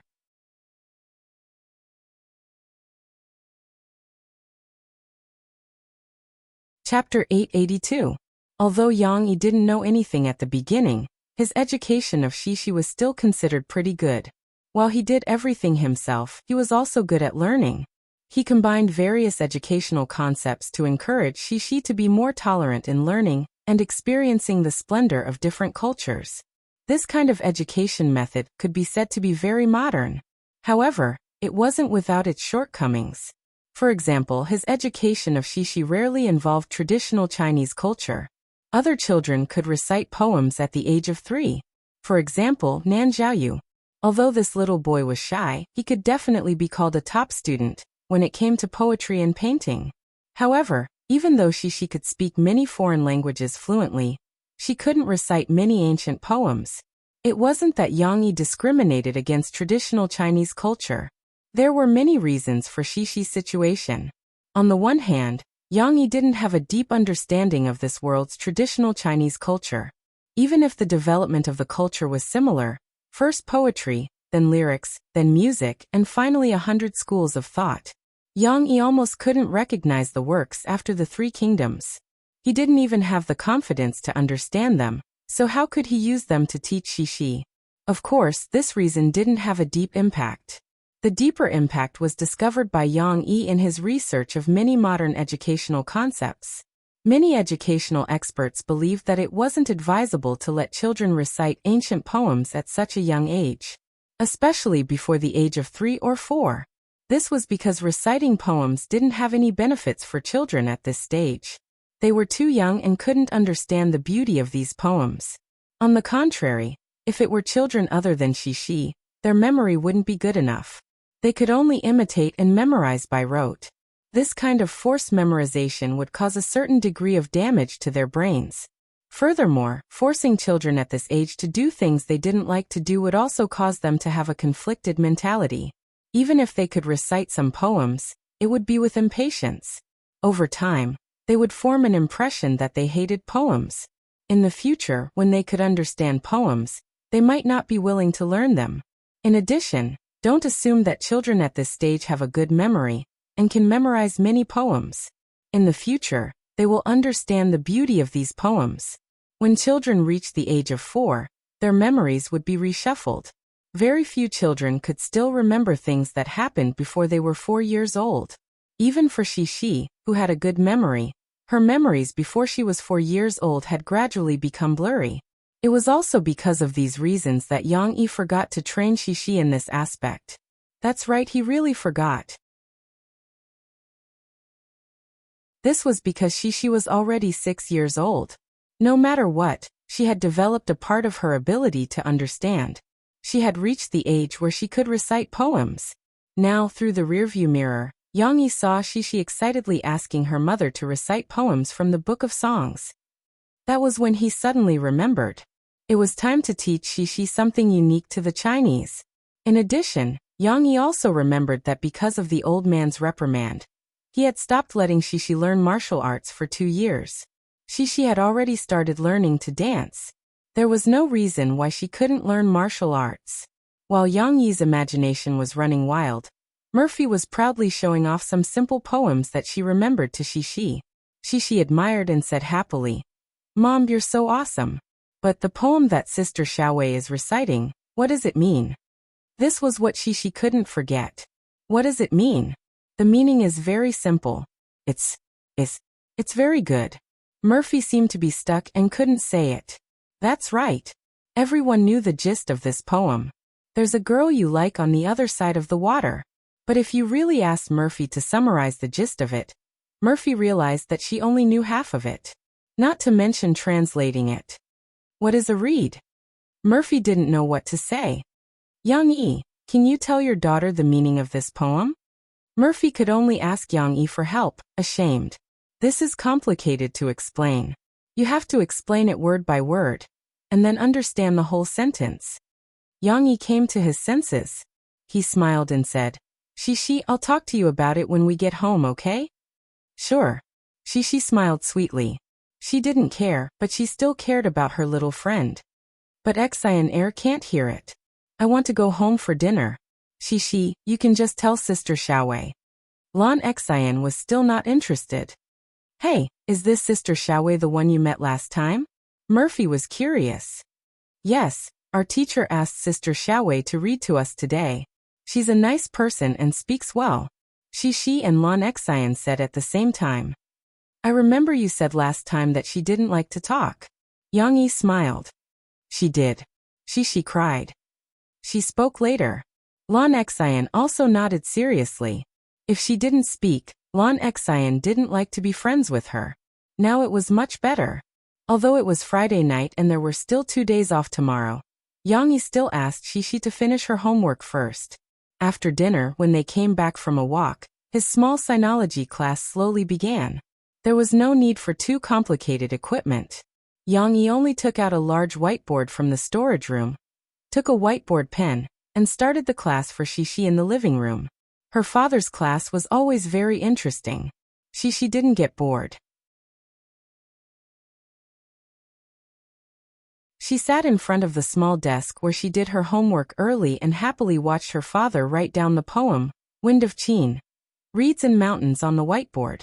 Murphy didn't like classes, but she wanted Tong Tong to be influenced by sinology.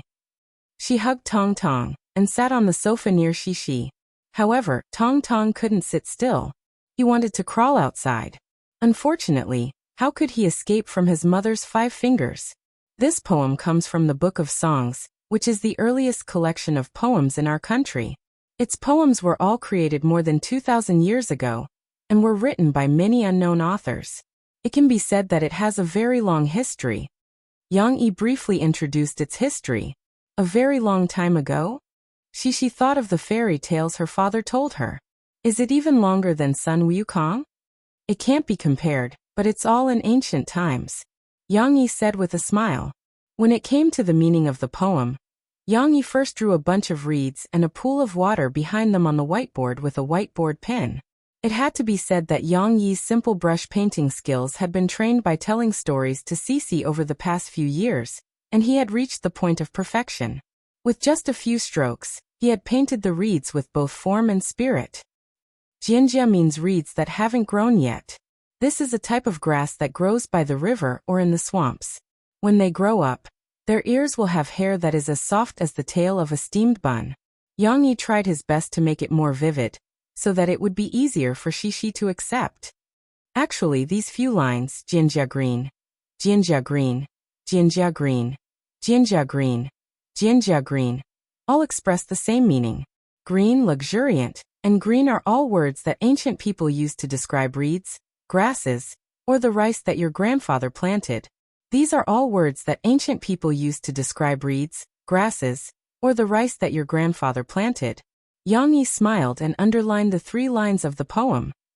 I see, Shi muttered to herself. She was very engrossed in listening to the poem. Her eyes were also fixed on the blackboard, the poem, or the painting that her father had drawn.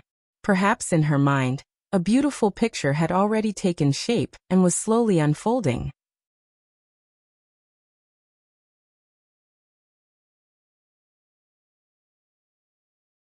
Chapter 883. After Yang Yi's interpretation of the ancient poem, Shi quickly understood the meaning of the poem. The wind of Chine, reeds and mountains. Isn't it just difficult to find someone you like? Of course, Shishi's understanding of like was still on the level of friends. It was just like how she felt that Yu Xiaowei was very interesting, a powerful and easy to talk to friend.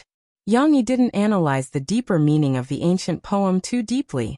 He felt that Shishi hadn't reached the stage where she could completely understand it, so he wanted to use another level to maintain Shishi's interest in ancient poems. Therefore, when Murphy thought that he had finished speaking and was about to put down Tong Tong, who was already rebelling, Yang Yi smiled and said, "Actually, this poem also has a song. Using the poem as the framework, you can also sing it." Wow, really?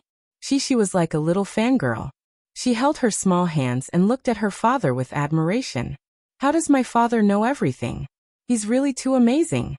Really? This poem can be sung? Murphy looked at Yang Yi in surprise. Of course. Yang Yi enjoyed being stared at by the 2 women he loved the most.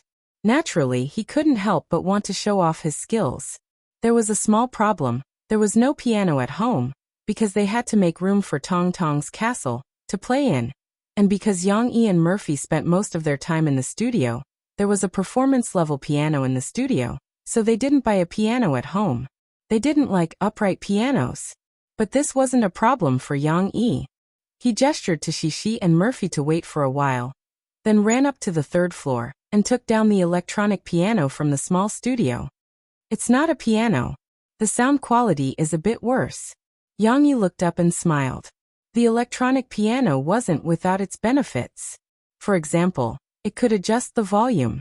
After the soothing prelude, Yang Yi turned down the accompaniment of the electronic piano and began to sing. Lush green grass, boundless white fog. Note 1. Yang Yi was imitating Li Jian's singing style. His voice might be lower than Teresa Tung's, and it didn't have the sweet beauty of a female voice, but the melodious tone made people feel as if they were in the same place. It was as if there was really a reed field filled with white fog in front of them. What was even more amazing was that Yang Yi was imitating the way he used his emotions to control the tone of his voice. Sometimes the high pitch, sometimes the low pitch. It gave people a sense of beauty that was similar to poetry. Maybe Cece didn't feel it that deeply, but when Mo Fei heard the first sentence, she couldn't help but close her eyes and raise her slender left hand as if she was following the rhythm. Her ears were very picky. She could clearly hear the changes in Yang Yi's breath when he was singing.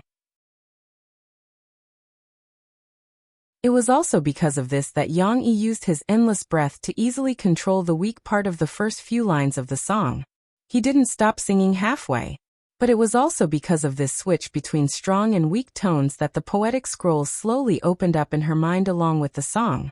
I'm willing to go with the flow, looking for her direction, but I vaguely see. Yang Yi's string of glissando was so beautiful.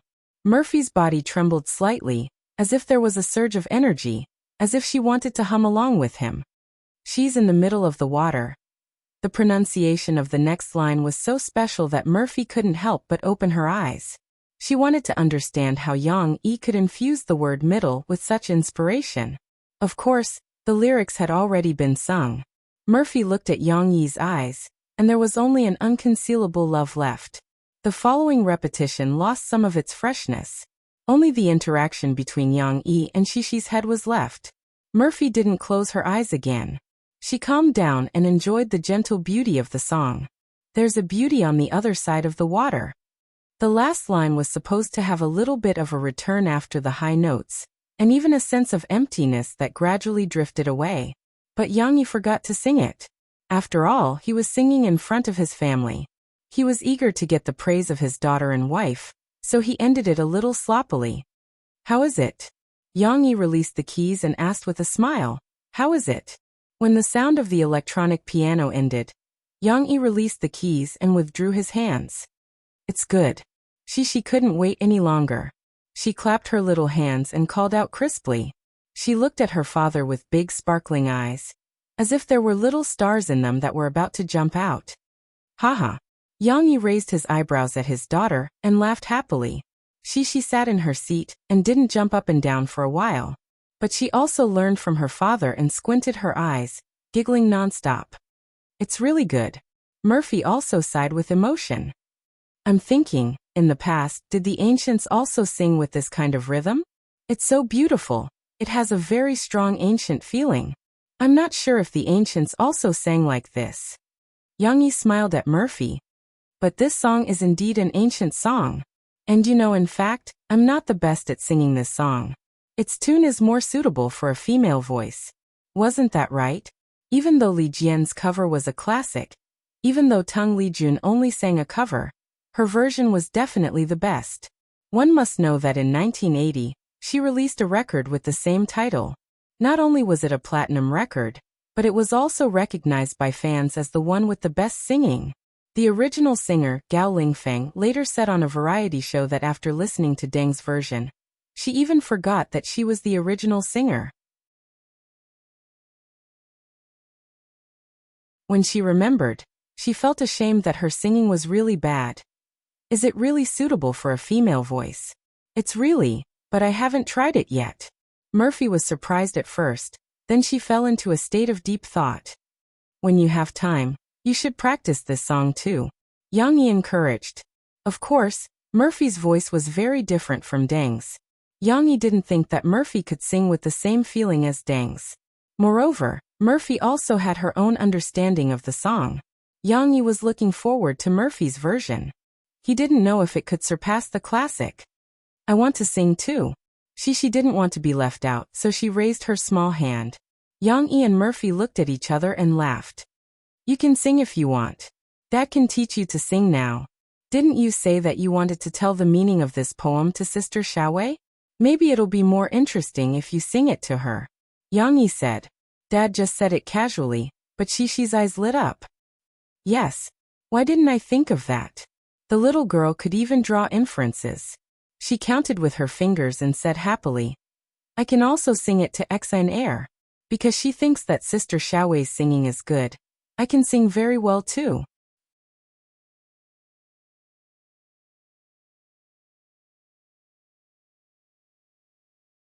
Chapter 884. Yang Yi was teaching Shishi how to sing on the water side at home. It was quite fun teaching her. Shishi did not have her father's long breaths, nor had she learned how to breathe properly, so she had a hard time singing the first few lines. Looking at her, Yang Yi seemed to have seen a video from his previous life. There was also a 4-year-old girl looking at the music player on her laptop, trying her best to sing along to All Living Things. Note 1. It was the same for Shishi. For Have a Beauty, Shishi, who had not learned to sing bel canto, had to rely on herself to raise her voice. As she sang towards the end, her voice became weaker and weaker, until it felt like her voice was breaking. What should have been a smooth transition to Beauty. Shishi paused for a moment before she sang it out breathlessly. Although judging from the angle of singing, Shishi's singing was too ordinary, Shishi's voice was sweet. The way he enunciated and panted made him sound like a child who had yet to grow up. Moreover, she was good-looking. Even if she sang badly, she was still very cute. So cute that it made one's heart ache and want to hug her. Murphy also felt that her daughter's singing was very cute. She took out her phone and happily took a video of Shishi. She was going to let Yang Yi upload it to micro-broadcasting tonight.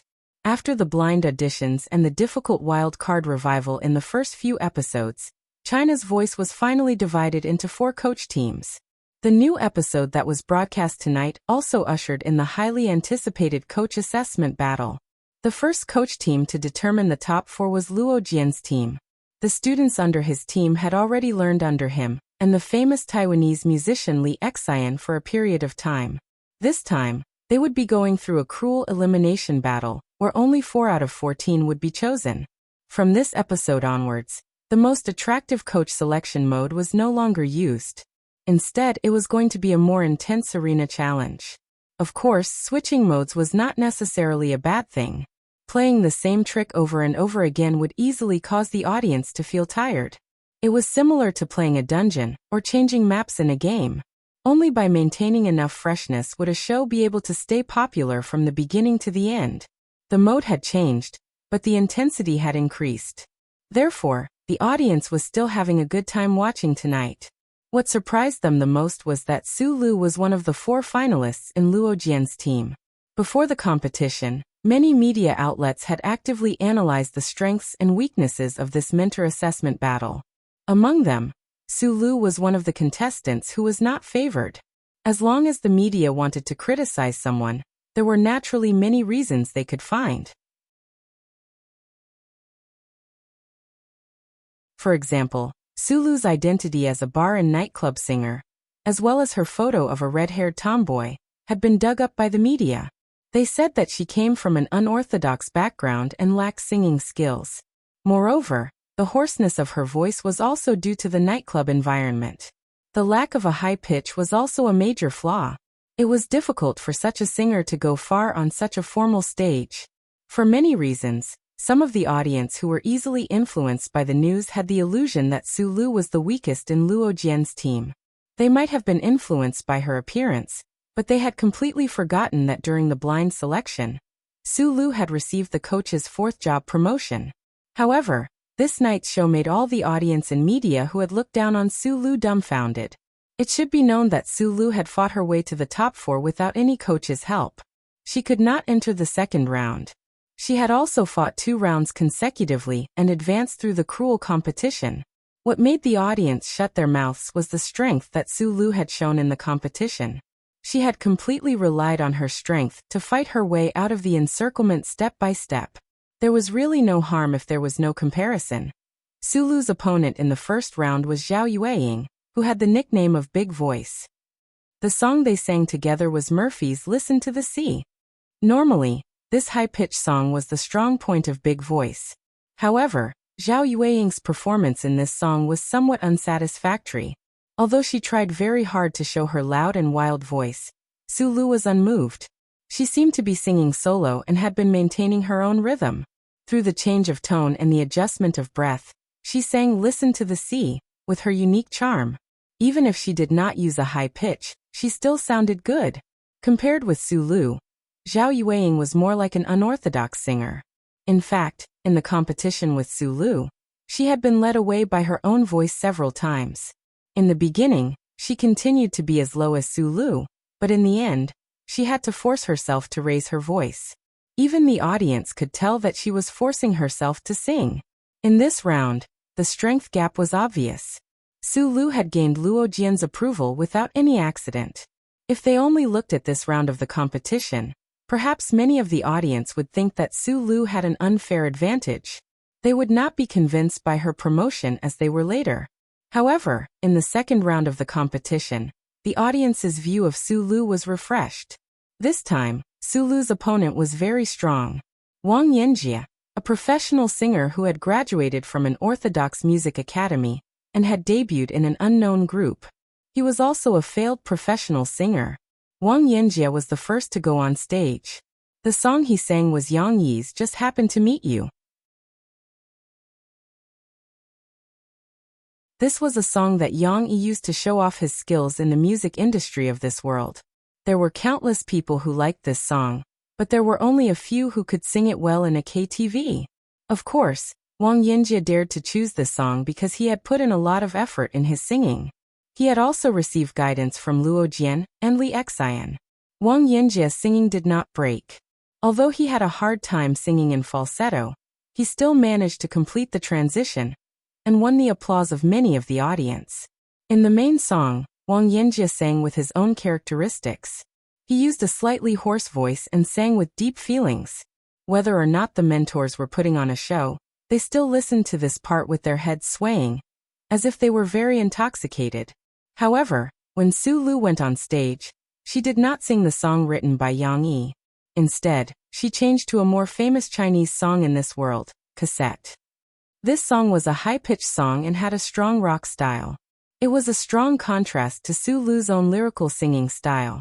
When the subtitles came out, the audience thought that Sulu was going to sing other people's songs in her own style again. However, she didn't. This time, Sulu really followed the original version of the song. She honestly sang in a rock and roll style, and honestly sang a hoarse high note. Her skills shocked everyone and completely overturned the audience's impression of her. This high-pitched voice was still a little different from the high-pitched voice of the previous, Listen to the Sea singer.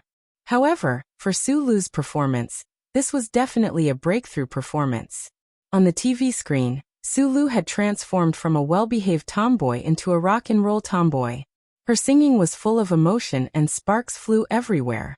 Not only the audience, but even the other 3 coaches who had chosen her were stunned by her performance. Although their comments were still praising both sides, anyone with a discerning eye could see that they still favored Sulu's performance more. Wang Yanjie sang well, but in the ears of the picky mentors, there were still many problems with his falsetto. Sulu, among my students, is the one who has improved the fastest in the past 2 months. In the final comment, Luo Jian finally showed his trump card proudly and formally introduced Sulu to the other mentors. It turned out that in the past 2 months of training, Sulu had improved very quickly. She was like a sponge, trying to absorb the nutrients that the mentors imparted to her. Although Sulu did not like to sing high-pitched voices and Luo Jian was not good at it, Luo Jian's good friend, Li Xian, who was invited by Luo Jian, was a female singer with a wider range. Under her guidance, Sulu's singing had improved by leaps and bounds. Sulu's voice was a little hoarse. Indeed, she did not have the talent to become a high-pitched singer, but her skills could make up for some of her shortcomings. She could sing to a certain extent, and even if she changed her style, she could sing with a rock sound. Cassette had become her secret weapon to show off her high-pitched voice.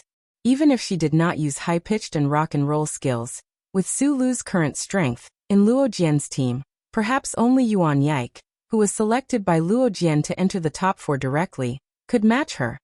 The audience who had watched the whole process would not question Sulu's advancement.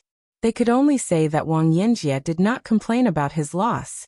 Luo Jian, don't be complacent. Between Sulu and Yuan Yike, who will be the champion of the mentors team, it will be a headache for you. Sulu's singing is so good. It's really surprising. A bar singer can also be so good? Why are the singers in the bars I go to not as good as the KTV Mike Hogg? I don't know which management company Sulu will sign with. Whether she wins the championship or not, I am optimistic about her future. Her potential is too great. Her improvement in the past 2 months is really amazing. Young E sign her. It's so rare to have a female singer with such good singing skills. Moreover, she likes to sing your songs. The audience on the internet were amazed by Sulu's improvement and strength. They started to urge Yang E to sign Sulu. However, they did not know that Sulu had already signed with a good management company under the recommendation of her mentor. Moreover, they did not know that Yang E would not sign a second female singer other than Murphy. Yang Huan is not a singer. What they did not know was that Yang E did not care who in Luo Jian's team would advance. On the weekend, at the coffee shop at the corner of the street, he and a group of friends were comforting Thousand Miles Chuanshu, who had been eliminated. You're tuning in to the Earbook Haven YouTube channel. Don't forget to subscribe and join us on this journey to catch the most captivating stories.